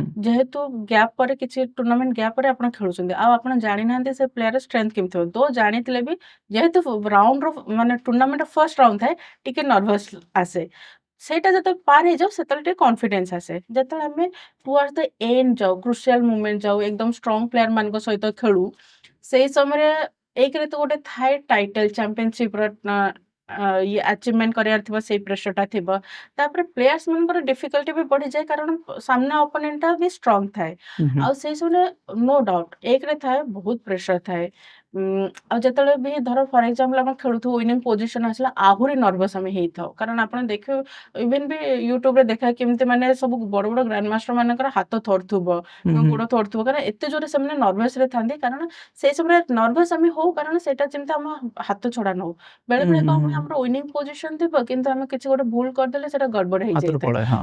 ସେଇ ଜିନିଷଟା ନ ହଉ ତାପରେ ଜିତିବା ଉପରେ ଥିବ କିନ୍ତୁ ଏପର୍ଯ୍ୟନ୍ତ ଜିତିନୁ ସେଇଟା ଯୋଉ ମୋମେଣ୍ଟମଟା ଥାଏ ସେଇଟା ଟିକେ ମାନେ ପ୍ରେସର ଦେଇଥାଏ। ଆଉ ବୋଥ୍ ଦ ପ୍ଲେୟାର ଆମେ ଯେତେବେଳେ ଖେଳୁ ନିଶ୍ଚିତ ଭାବରେ ପ୍ରେସରାଇଜ ଥାଉ କିନ୍ତୁ ସମହାଉ ହାବିଟ ହେଇଗଲାଣି ସମହାଉ ସେଇଟା ମ୍ୟାନେଜେବଲ ବି ହେଇଗଲାଣି ଜିନିଷଟା। ଆଉ ଦି ଜଣ ପ୍ଲେୟାରଙ୍କ ଭିତରେ ମୋଷ୍ଟ ଯେତେବେଳେ ଖେଳ ଆରମ୍ଭ ହେଇନଥାଏ ହୁଁ ହୁଁ ମେ ବି ଯାହା ସେମାନେ ଭାବୁଥିବେ ଓଭର ଦ ବୋର୍ଡରେ ଆମର ସବୁବେଳେ ଥାଏ ଯେ ଅପୋନେଣ୍ଟ ଚାଲକୁ କେମିତି ଆମେ ଇଏ କରିବୁ ବ୍ରେକ୍ ବୁଝିବ ଥ୍ରୁ ହଁ କରିବୁ ଆଚ୍ଛା। କିମ୍ବା କେମିତି ଜିତିବୁ କେମିତି ଟ୍ରିକ୍ସ ଆପ୍ଲାଏ କରିବୁ ସେ ସବୁ ଜିନିଷ ଗୁଡ଼ା ବି ଆମ ବ୍ରେନରେ ଚାଲିଥାଏ। ଆଇ କଣ୍ଟାକ୍ଟ ହୁଏ ସାମ୍ନା ବସିଲା ବେଳେ? ହଁ ମାଇଣ୍ଡ ଗେମ୍ସ ହୁଏ? ନିଶ୍ଚିତ ଆଚ୍ଛା। ବେଳେବେଳେ ଆଇ କଣ୍ଟାକ୍ଟ ହୁଏ। ମାଇଣ୍ଡ ଗେମ୍ସ ଚାଲେ? ଭଲ ପ୍ଲେୟାର ମାନେ ଗୋଟେ ଯଦି ମୁଁ କହିବି ଛୁଆମାନେ ଯଦି ଖେଳୁଥିବେ ହୁଁ ହୁଁ ହୁଁ। ସେଇଥିରେ ତ ବିଭିନ୍ନ ପ୍ରକାର ଚାଲେ ମେ ବି ଗୋଡ଼ ତଳେ କିକ୍ ମାରୁଥିବେ କିମ୍ବା ଆଇ କଣ୍ଟାକ୍ଟ ହଉଥିବ ବେଳେବେଳେ ସେମାନେ ଟିକେ ଆର୍ଗୁମେଣ୍ଟ ବି ବେଳେବେଳେ ହେଇଛି ବହୁତ ରେୟାର କେସେସରେ ହୁଁ ହୁଁ ହେଇଥାଏ। ହୁଁ ହୁଁ। ବଟ୍ ଯେତେବେଳେ ଆମେ ପ୍ରଫେସନାଲ ଆଡକୁ ବଡ଼ମାନଙ୍କ ସେତେବେଳେ ଆଇ କଣ୍ଟାକ୍ଟ ହୁଏ। ଆଉ ବେଳେବେଳେ ଧର ଯଦି ପୋଜିସନରେ କିଛି ଫନି ସିଚୁଏସନ ହେଲା ଟିକେ ଆମେ ଜଷ୍ଟ କନିଂ ସ୍ମାଇଲଟେ ଗୋଟେ ଆଚ୍ଛା ଆସିଯାଇଥାଏ କି ଓକେ। ମାନେ ଆମେ ଜାଣିପାରୁ ଯେ ଆରେ ଏଇଟା ଗଡ଼ବଡ଼ ହେଇଗଲା କି ଏଇଟା ମାନେ ଇଣ୍ଟରେଷ୍ଟିଂ ପୋଜିସନ ଅଛି ଏଇଭଳିଆ ଗୋଟେ ମୁଭ୍ ଥାଏ ବିଭିନ୍ନ ପ୍ରକାର ଥାଏ। କିନ୍ତୁ ନର୍ମାଲି ଆମେ ବହୁତ କାମ୍ ଆଣ୍ଡ କମ୍ପୋଜ ରହିଥାଉ ଆମେ କେବେ ଆମର ହୁଁ। ଡିଷ୍ଟର୍ବାନ୍ସ ଆମେ ଡିଷ୍ଟ୍ରାକ୍ଟ ହେଇନଥାଉ ଆମେ ବହୁତ ଚେଷ୍ଟା କରିଥାଉ ପିନ୍ ଡ୍ରପ୍ ସାଇଲେଣ୍ଟରେ ହିଁ ରହି କରିବା ପାଇଁ। ଆପଣଙ୍କ ସହିତ ଏମିତି କେବେ ହେଇଛି କି ଆପଣଙ୍କ ଅପୋନେଣ୍ଟ ଗୋଟେ ଏକଦମ ହିଁ ବ୍ଲଣ୍ଡର ଭୁଲ ମିଷ୍ଟେକ୍ ମୁଭ୍ କରିଦେଲେ ଆଉ ଆପଣ ଜାଣିଛନ୍ତି ବଡ଼ ଭୁଲ ହେଇଛି ବଟ୍ ଆପଣ ଗିଭ୍ ଆୱେ କରୁନାହାନ୍ତି କି ଜଣେଇବାକୁ ଦେଇନାହାନ୍ତି ଏମିତି ହୁଏ ଆପଣଙ୍କ ସହିତ? ସେମିତି ତ ଆଚ୍ଛା। ବହୁତ ହୁଏ ଫର୍ ଏକ୍ସାମ୍ପଲ ଯଦି ଅପୋନେଣ୍ଟ ଯଦି ବ୍ଲଣ୍ଡର କଲା ସେ ଚାହିଁବ ଯେ ସେ କିଛି ଇମୋସନାଲ ଶୋ ନ ଏକ୍ସପ୍ରେସନ ନ କରୁ ଦଉ ହଁ କାରଣ ରାଇଟ୍। ଅପୋନେଣ୍ଟ ଜାଣିଯିବ। ହୁଁ ସୋ ସେମାନେ ସାଇଲେଣ୍ଟ ରହିବେ କିନ୍ତୁ ବେଳେବେଳେ କଣ ହୁଏ ସେମାନେ ଜାଣି ବି ପାରିନାହାନ୍ତି ଯେ ବ୍ଲଣ୍ଡର ହେଇଥାଏ। ହୁଁ ହୁଁ ଯେତେବେଳେ ଆମେ ସେ ତାର ରେକ୍ଟିଫାଏ ମାନେ ଠିକ୍ ମୁଭ୍ ଖେଳିଥାଉ ସେତେବେଳେ ସେମାନଙ୍କର ମାନେ ହାର୍ଟବିଟ୍ଟା ବହୁତ ବଢ଼ିଯାଏ କାରଣ ସେମାନେ ଜାଣିଗଲେ ଯେ ଏଇଟା ଭୁଲ ହେଇଗଲା ଗେମ୍ ହାତ ଛଡ଼ା ହେଇଗଲା ଟାଇପ୍ର ହୁଁ ଏଇ ଟାଇପ୍ର ଥାଏ। ସେ ସବୁ ବହୁତ ପ୍ରକାର ଇମୋସନ ଆମର ଫ୍ଲକ୍ଚୁଏଟ୍ ହେଇଥାଏ ଲାଇକ୍ ଗୋଟେ ଥାଏ ଟେନସନ୍ ଥାଏ ଗୋଟେ ଲାଇକ୍ ଡିସିସନ କ'ଣ ନବୁ ମାନେ କେଓସ୍ ଟାଇପ୍ର ଥାଏ ଆମ ବ୍ରେନଟା ମାନେ କେମିତି ସଲ୍ଭ କରିବୁ ଆଉ ବେଳେବେଳେ ଥାଏ କି ପ୍ରୋବ୍ଲେମଟା ସଲ୍ଭ ହଉନି କେମିତି ମାନେ ବ୍ରେକ୍ ଥ୍ରୁ ଷ୍ଟ୍ରେସଫୁଲ ବି ଥାଉ ଏଇ ଟାଇପ୍ର ଇମୋସନ ଗୋଟେ ପ୍ଲେୟାର ନିଶ୍ଚିତ ଯାଉଥାଏ। ଆଉ ଯେତେବେଳେ ଜିତିଯାଏ ଆଣ୍ଡ ଫାଇନାଲ ଫର୍ ଏକ୍ସାମ୍ପଲ ଯେତେବେଳେ ଫାଇନାଲ ରାଉଣ୍ଡ ଜିତିଲେ ସକ୍ସେସ୍ ଅଛି ଲାଇକ୍ କିଛି ମାନେ ଚାମ୍ପିୟନ ହଉଥିବ କିମ୍ବା କ୍ୱାଲିଫାଇଂ ଟୁର୍ଣ୍ଣାମେଣ୍ଟରେ କ୍ୱାଲିଫାଇ ହଉଥିବ ସେଇ ସମୟରେ ସେ ଯୋଉ ହ୍ୟାପିନେସ୍ ମାନେ ସେଇଟା ଗୋଟେ ମାନେ ଯେମିତି ଲାଗେ ଯେ ହେଭେନ୍ ପରି ଫିଲ୍ ହୁଏ ମାନେ ହୁଁ ହେଭେନ୍ ହୁଁ କ'ଣ ଆମକୁ ସେଇଟା ହିଁ ଫିଲ୍ ଆସେ। ହୁଁ ହୁଁ। ଯେତେ ତାର ଫିଜିକାଲି ଆକ୍ଟିଭ ସ୍ପୋର୍ଟସ୍ ଅଛି କ୍ରିକେଟ୍ ହେଇଗଲା ହକି ହେଇଗଲା ସକର ହେଇଗଲା ୟାର ପରିବେଶ ଗୋଟେ ଅଲଗା ଆପଣ କିଛି ଗୋଟେ ଗୋଲ୍ କରିଦେଲେ 4 ମାରିଦେଲେ ଆପଣ ସେଲିବ୍ରେଟ୍ କରିପାରିବେ ସେଞ୍ଚୁରୀ ମାରିଦେଲେ ସେଲିବ୍ରେଟ୍ କରିପାରିବେ ଏବଂ ସ୍ପେକ୍ଟେଟର ମାନେ ବି ଚିୟର କରିପାରିବେ। ଚେସ୍ରେ ପରିବେଶ ପୁରା ଅଲଗା ଆପଣ ଚାହିଁଲେ ଗୋଟେ ଭଲ ମୁଭ୍ କରିଦେଲେ କି ୱିନିଂ ପୋଜିସନରେ ଅଛନ୍ତି ଆପଣ ଖୁସି ହେଇକି ୟେସ୍ କହିପାରିବେନି କିମ୍ବା ସ୍ପେକ୍ଟେଟର ବି ଚିୟର କରିପାରିବେନି। ଇଏ ଯେଉଁ ଡିଫରେନ୍ସ ଆପଣ କେମିତି ଦେଖନ୍ତି ଆଉ ଇଏ ହାଉ ଇଟ୍ ପ୍ଲେଜ୍ ଇଟ୍ ଥ୍ରୁ ଫ୍ରମ୍ ଅ chess players point of mind? Actually ମୁଁ ଯେତେବେଳେ ପୁରୁଣା ମାନେ ଏକଦମ ପୁରୁଣା ଫୁଟେଜ ଦେଖୁଥିଲି 1960 50 ସେଇ ସମୟରେ ଯୋଉ ସବୁ ୱାର୍ଲଡ ଚାମ୍ପିଅନସିପ ହଉଥାଏ ଆଇ ଥିଙ୍କ ସେମାନେ ଗ୍ଲାସ୍ ଇଏରେ ବସନ୍ତି ଗ୍ଲାସ୍ ସାଉଣ୍ଡ ପ୍ରୁଫ୍ ଗ୍ଲାସ୍ ଭିତରେ ବସି ଚେସ୍ ଖେଳନ୍ତି କିନ୍ତୁ ସ୍ପେକ୍ଟେଟର ଯୋଉମାନେ ଥିବେ ଯୋଉମାନେ ଚେସ୍ ବିଷୟରେ ଜାଣିଥିବେ ସେମାନେ ତାଳି ଯଦି ଭଲ ମୁଭ୍ କିଏ ହେଲା ତାଳି ମାରନ୍ତି କିମ୍ବା ସେମାନଙ୍କର ଗୋଟେ ସେପାରେଟ ରୁମ୍ ଥିବ ଆଉ ସେଟା ଲାଇଭ୍ ଟେଲିକାଷ୍ଟ ହଉଥିବ ସେଇ ସମୟରେ ସେମାନେ ତାଳି ମାରନ୍ତି କିନ୍ତୁ ସେଟା ପ୍ଲେୟାରକୁ ଶୁଭା ଯାଏନି। ହୁଁ ହୁଁ ଆଜିକା ଡେଟ୍‌ରେ ଯଦି ମୁଁ ଦେଖୁଛି ଲାଇଭ୍ ଆଜିକାଲି ସବୁ ଲାଇଭ୍ ହେଇଗଲାଣି। ସୋ ସେମାନଙ୍କ ପାଇଁ ସେପାରେଟ୍ ରୁମ୍ ଥାଏ ଯୋଉଟାକି ଲାଇଭ୍ ଟେଲିକାଷ୍ଟ ହଉଥାଏ ଆଉ କମେଣ୍ଟ୍ରି ବି ଥାଏ। ଯୋଉଟାକି ପ୍ଲେୟାର ମାନେ କିଛି ଭଲ ଷ୍ଟ୍ରଙ୍ଗ ପ୍ଲେୟାର ମାନେ କମେଣ୍ଟ୍ରି କରିଥାନ୍ତି। ଆଉ ସେଇ ହୁଁ ସମୟରେ ସେମାନେ କହିବେ ଏଇ ମୁଭ୍‌ଟା ଏୟାର ମୁଭ୍ ପଜିଟିଭ୍ ଆଉ ନେଗେଟିଭ୍ ସାଇଡ୍‌ଟା କହନ୍ତି। ଆଉ ସେଇ ସମୟରେ ଯଦି ପ୍ଲେୟାର ଭଲ ମୁଭ୍‌ଟା ଖେଳେ ସେ ସମୟରେ ଡେଫିନିଟଲି ତାଳି ଆଉ ଗୋଟେ ଖୁସି ଥାଏ। କିନ୍ତୁ ଆପଣ ଯେମିତି କହିଲେ କ୍ରିକେଟ୍ ଇଏରେ ସେ ଗୋଟେ ଫୁଲ୍ ମାହୋଲ ହୁଁ କ୍ରିକେଟ୍ ମାନେ ସମସ୍ତେ ବୁଝୁଛନ୍ତି। ହୁଁ ଆଉ ରାଇଟ୍। ପିଲାଦିନୁ ଦେଖି ଆସିଛନ୍ତି ଆଉ ଇଜି ଗେମ୍। ଚେଷ୍‌ଟା କଣ ବା ଦି ଜଣ ଆପସ ମେ ମାଇଣ୍ଡ ଗେମ୍ ହୁଁ ଚାଲିଛି। ଆଉ ଯଦି ଲୋକ ମାନେ ଜାଣନ୍ତି ଯେ ଚେସ୍‌ର ମୁଭ୍ ଉପରେ ଯଦି ନଲେଜ୍ ଥିବ ଦେନ୍ ଓନ୍ଲି ସେମାନେ ଏନ୍ଜୟ କରିପାରିବେ। Non right. ଚେସ୍ ପ୍ଲେୟାର ମାନେ ଏନ୍ଜୟ କରିପାରନ୍ତି। ସେଇଥିପାଇଁ ଚେସ୍‌ଟା କାହିଁ ନା କାହିଁ ଟିକେ ଏତେ ପପୁଲାର ଜୋନ୍‌କୁ ଯାଉନି। କାରଣ ସମସ୍ତେ ବୁଝୁନାହାନ୍ତି। କିନ୍ତୁ ଦୋ ପ୍ରେଜେଣ୍ଟ ସିନାରିଓ ଦେଖିଲେ ମାକ୍ସିମମ୍ ଏବେ ଚେସ୍ ଟିକେ ବୁଝୁଛନ୍ତି। କାରଣ ହୁଁ, ଏବେ ହୁଁ। ପ୍ରାୟ ଦେଖ ଟ୍ରେଣ୍ଡରେ ଚାଲିଛି ଚେସ୍‌ଟା। ମାକ୍ସିମମ୍ ଚେସ୍‌କୁ ମାନେ ଚେସ୍‌ର କିଛି ନା କିଛି ରିଲ୍ସ ବନଉଛନ୍ତି, କିଛି ନା କିଛି ମାନେ ତାର କିଛି ମାନେ କମେଡିଆନ୍ ମାନେ ବି ତାଙ୍କର ଇଏଟା ହୁଁ। ଡେଲିଭରି କରୁଛନ୍ତି, କମିକ୍ ଡେଲିଭରି କରୁଛନ୍ତି। ସୋ କାହିଁ ନା କାହିଁ ଏବେ ଟ୍ରେଣ୍ଡକୁ ଆସିଲାଣି। ତା ମାନେ ଚେସ୍ ଟିକେ ଏବେ ମାନେ ଲୋକମାନେ ଜାଣୁଛନ୍ତି। ଆଉ ଯେତେବେଳେ ଆମର ଯୋଉ ମାନେ ଭ୍ୟୁ ହେଇଥାଏ, ଆମର ସେଇ ସମୟରେ ଓକେ, ଆମେ ଜାଣିଛୁ ଓହୋ ଏଇଟା ଗ୍ରେଟ୍ ମୁଭ୍। କିନ୍ତୁ ଯେମିତି କ୍ରିକେଟକୁ ଗୋଟେ ଯେମିତି ଚିୟର କରାଯାଏ, ସେଇ ଲେଭେଲରେ ନଥାଏ ଚେସ୍‌ଟା। ଆଜ୍ ଏ ପ୍ଲେୟାର ଆପଣଙ୍କର କ'ଣ କୋର୍ ଷ୍ଟ୍ରାଟେଜି ଥାଏ? ମାନେ ମୋ କହିବା କଥା ଆପଣ ଆଟାକିଂ ପ୍ରିଫର କରନ୍ତି ନା ଡିଫେନ୍ସିଭ କ'ଣ ଥାଏ ଓଭରାଲ୍ ଆପ୍ରୋଚ୍? ଆ ମୋର ଯୋଉ ଷ୍ଟାଇଲ୍ ଯୋଉ ଅଛି ମୁଁ ପୋଜିସନାଲ ଆଗ୍ରେସିଭ। କିନ୍ତୁ ଜିନିଷ ହଉଛି ଯେ ପୋଜିସନାଲ ଆଗ୍ରେସିଭ ଦେଶରେ ମୁଁ ଆଗ ଚେଷ୍ଟା କରେ ପ୍ରିପେୟାର କରି ଆଟାକ୍ କରିବା ପାଇଁ। କିନ୍ତୁ ମୁଁ ଚାହିଁବି ଯେ ମୋର ଟିକେ ୟୁନିଭର୍ସାଲ ଷ୍ଟାଇଲ୍ ରହୁ ହୁଁ, ଯେମିତି ହୁଁ। କି ଅପୋନେଣ୍ଟ ଯାହା ବି ସେ ତାଙ୍କର ବି ଷ୍ଟାଇଲ୍ ବିଭିନ୍ନ ପ୍ରକାର ଥାଏ। ସୋ ସେମାନେ ଯୋଉ ଭଳିଆ ଷ୍ଟାଇଲ୍ ମତେ ଫସେଇବା ପାଇଁ ଚେଷ୍ଟା କରିବେ ଆଟଲିଷ୍ଟ ମୁଁ ସେଥିରେ ଫସିବିନି। ହୁଁ, ସେଇଟା ହିଁ ହୁଁ। ମୋର ମେନ୍ ଥାଏ କି ୟୁନିଭର୍ସାଲ ଷ୍ଟାଇଲ୍ ୱେରେ ଖେଳିବା ପାଇଁ। ଏମିତି କେବେ ହେଇଛି କି ଆପଣ ଗୋଟେ ପର୍ଟିକୁଲାର ବ୍ଲୁ ପ୍ରିଣ୍ଟ ବନେଇଥିବେ ଏଇ ୱେରେ ମୋତେ ଖେଳିବାର ଅଛି, ମ୍ୟାଚ୍ ଷ୍ଟାର୍ଟ ହୁଏ, ଆପଣ ମୁଭ୍ ଚଲେଇଲେ, ଅପୋଜିସନରୁ ଏମିତି ମୁଭ୍ ଆସିଲା ଯେ ସେଇ ବ୍ଲୁ ପ୍ରିଣ୍ଟ ମେଟେରିଆଲାଇଜ୍ କରିହେଉନି, ଇମ୍ପ୍ଲିମେଣ୍ଟ କରିହେଉନି, ବଟ୍ ଇନଷ୍ଟାଣ୍ଟଲି ଆପଣ ଇମ୍ପ୍ରୋଭାଇଜ୍ କରିକି ଅଲଗା ଗୋଟେ ଷ୍ଟ୍ରାଟେଜି ଏମିତି ହେଇଛି କେବେ? ବହୁତ ହେଇଛି। କାରଣ ମୁଁ କହୁଛି 2007 ରେ ମୁଁ ଯେତେବେଳେ ନ୍ୟାସନାଲ ଚାମ୍ପିଅନସିପ୍ ଖେଳୁଥିଲି ସେଟା ନ୍ୟାସନାଲ ହୁଁ, ସେ ସମୟରେ ଥିଲା। One of the highest national championship ମାନେ ଇଣ୍ଡିଆ ଭିତରେ ସେଟା ଯାଉଥାଏ। ବହୁତ ପ୍ରେଷ୍ଟିଜିୟସ୍ ଟୁର୍ଣ୍ଣାମେଣ୍ଟ ଥିଲା। ଲାଷ୍ଟ ରାଉଣ୍ଡ ମୁଁ ଯଦି ଜିତୁଛି ମୁଁ ଜଏଣ୍ଟ ଚାମ୍ପିୟନ ଆସୁଛି କିମ୍ବା ଫାଇନାଲ ରାଙ୍କିଙ୍ଗ ସେକେଣ୍ଡ ହେଇପାରେ। ହୁଁ, ହୁଁ, ସୋ ସେଇଟା ହିଁ ମୋ ପାଇଁ କ୍ରୁସିଆଲ ମୋମେଣ୍ଟ ଥିଲା। ଆଉ ମୁଁ କିଛି ପ୍ରିପେୟାର କରି ଯାଇଥିଲି। ମୁଁ ଚାହୁଁଥିଲି ଯୋଉ ଭଳିଆ ଖେଳିବା ପାଇଁ ମୋ ଅପୋନେଣ୍ଟ ସେଭଳିଆ ଖେଳି ନଥିଲା। ହୁଁ, ସୋ ଓଭର ଦ ସ୍ପଟ୍ ମୁଁ ଯୋଉ ଭଳି ଇମ୍ପ୍ରୋଭାଇଜ୍ କରିଥିଲି, ସେଇଟା ମତେ ବେନିଫିଟ୍ ଦେଇଥିଲା ଆଉ ଲେଟର ଷ୍ଟେଜରେ ମୁଁ ୱିନ୍ କରିଥିଲି। ହୁଁ, ହୁଁ, ଯେତେବେଳେ ମୁଁ ସେଟା ଘରକୁ ଆସିକି କୋଚଙ୍କ ସହିତ ଆଉ ଇଞ୍ଜିନ ସହିତ ଚେକ୍ କରିଥିଲି, one of the best idea ଆଉ ମୁଁ ଖେଳିଥିଲି। ସୋ ସେଇଟା ଦେଖିକି ଗୋଟେ ବହୁତ ଭଲ ଲାଗିଥିଲା କି ଏନକରେଜ ଲାଗିଥିଲା ଓକେ କିଛି ଅନନୋନ୍ ସିଚୁଏସନରେ ବି ମୁଁ ମ୍ୟାନେଜ କରିପାରୁଛି। ହୁଁ, ଆଉ ସେମିତି ବି ଅର୍ଜୁନ ଏରିଗାସି ସହିତ ମୁଁ ଖେଳୁଥିଲି ବମ୍ବେରେ। ସେତେବେଳେ ସିଏ 2500 ରେଟିଂ ଥିଲା। ଆଉ ଇଣ୍ଟରନ୍ୟାସନାଲ ନର୍ମ ଯୋଉଟା ବଏଜ୍‌ର ଯୋଉ ଗୋଟେ ଇଣ୍ଟରନ୍ୟାସନାଲ ନର୍ମ ପାଇବା ପାଇଁ ମୁଁ ଚାହୁଁଥିଲି। ସେ ତା ସେଇଟା ଫୋକସରେ ମୁଁ ରହିକି ତାଙ୍କ ସହିତ ଖେଳୁଥିଲି। ସେଇ ସମୟରେ ବି ଯାହା ପ୍ରିପେୟାର କରିଥିଲି ବୋର୍ଡ ଉପରେ ସେଭଳିଆ ହେଇନଥିଲା। ଯୋଉଟାକି ମୁଁ ଟିକେ ପୋଜିସନ ଟିକେ ଇନବାଲାନ୍ସ ହେଇଯାଇଥିଲା ଯୋଉଟାକି ମୋ ଫେଭରରେ ନଥିଲା। ହୁଁ, ହୁଁ, କିନ୍ତୁ ଓଭର ଦ ବୋର୍ଡ ମୁଁ ଏଭଳିଆ ଆଇଡିଆ ବିଲ୍ଡ କରିଥିଲି ଯୋଉଟାକି ତା ପାଇଁ ପୁରା ସରପ୍ରାଇଜ ହେଇଥିଲା। ସେଇଟା ସେଇ ଟୁର୍ଣ୍ଣାମେଣ୍ଟର ୱାନ୍ ଅଫ୍ ଦ ବେଷ୍ଟ ଗେମ୍‌ରେ ଯାଇଥିଲା।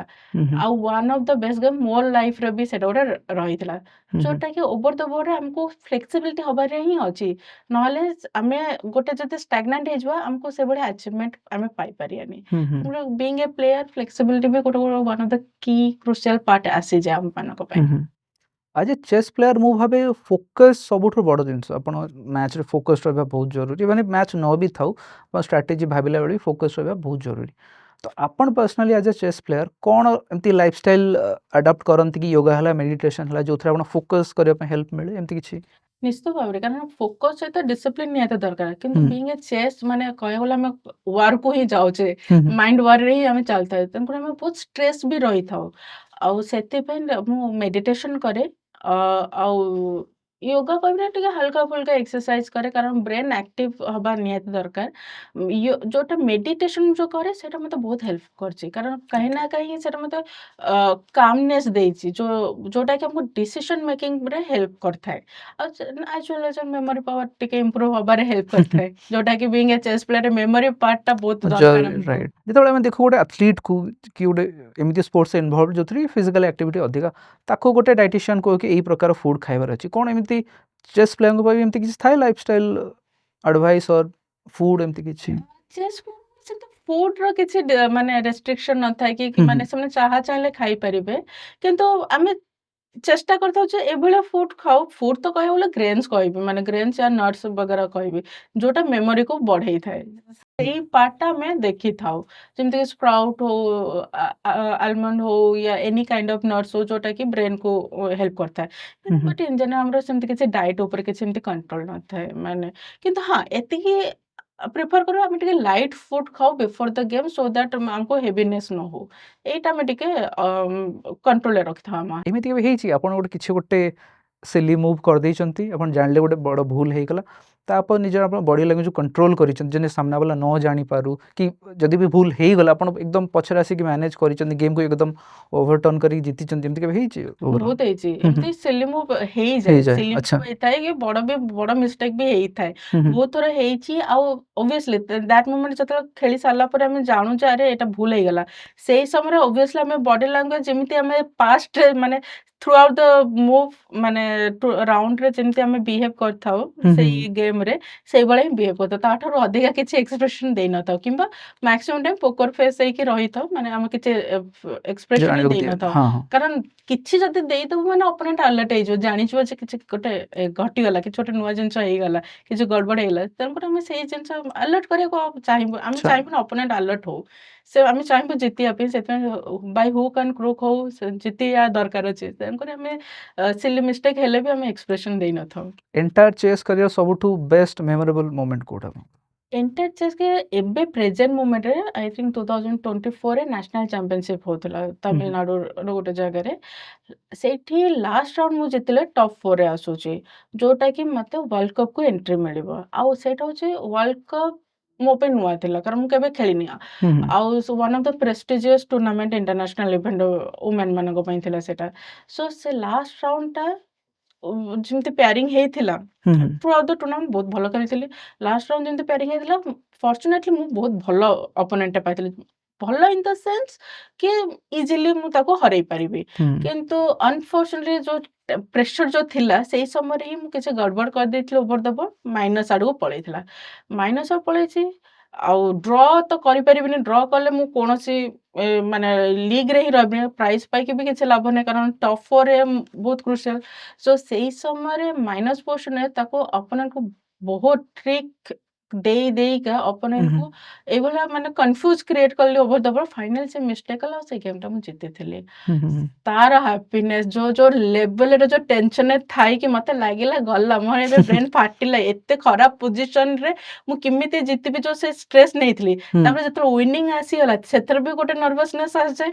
ଆଉ ଯେତେବେଳେ ମୁଁ ମାନେ ସିଓର ସଟ୍ ହେଇଗଲି ଜିତିଗଲି। ଜିତି ସାରିଲା ପରେ ହୁଁ, ହୁଁ, ସେ ହ୍ୟାପିନେସ୍ ମାନେ again out of the world ଇଏରେ ସେଇଟା ମୋର ବହୁତ one of the memorable present ମୋମେଣ୍ଟରେ ଅଛି। ଆଉ ଗୋଟେ ହଉଛି ଏଗେନ୍ ମୁଁ କହିଛି ଯୋଉ ଅର୍ଜୁନ ଇରିଗେସି ଗେମ୍‌ଟା। ହୁଁ, ହୁଁ, ସେ one of the top player ଏବେ ଇଣ୍ଡିଆର। କିନ୍ତୁ ତାଙ୍କ ସହିତ ଯେତେବେଳେ ମୁଁ ଖେଳିଥିଲି ଅ ବହୁତ ବ୍ରିଲିଆଣ୍ଟ ୱେରେ ମୁଁ ମୋ ଗେମ୍‌ଟାକୁ ଫିନିଶ କରିଥିଲି। ଲାଇକ୍ ହୁଁ, ପଏଣ୍ଟ ସାକ୍ରିଫାଇସ୍ କରି ମେଟ୍ କରିଥିଲି। ଯୋଉଟାକି ମତେ ବହୁତ ଭଲ ଲାଗିଥିଲା ସେଇ ଜିନିଷଟା। ସେଇ ଗେମ୍ କ୍ୱାଲିଟିକୁ ଦେଖିବାକୁ ଗଲେ।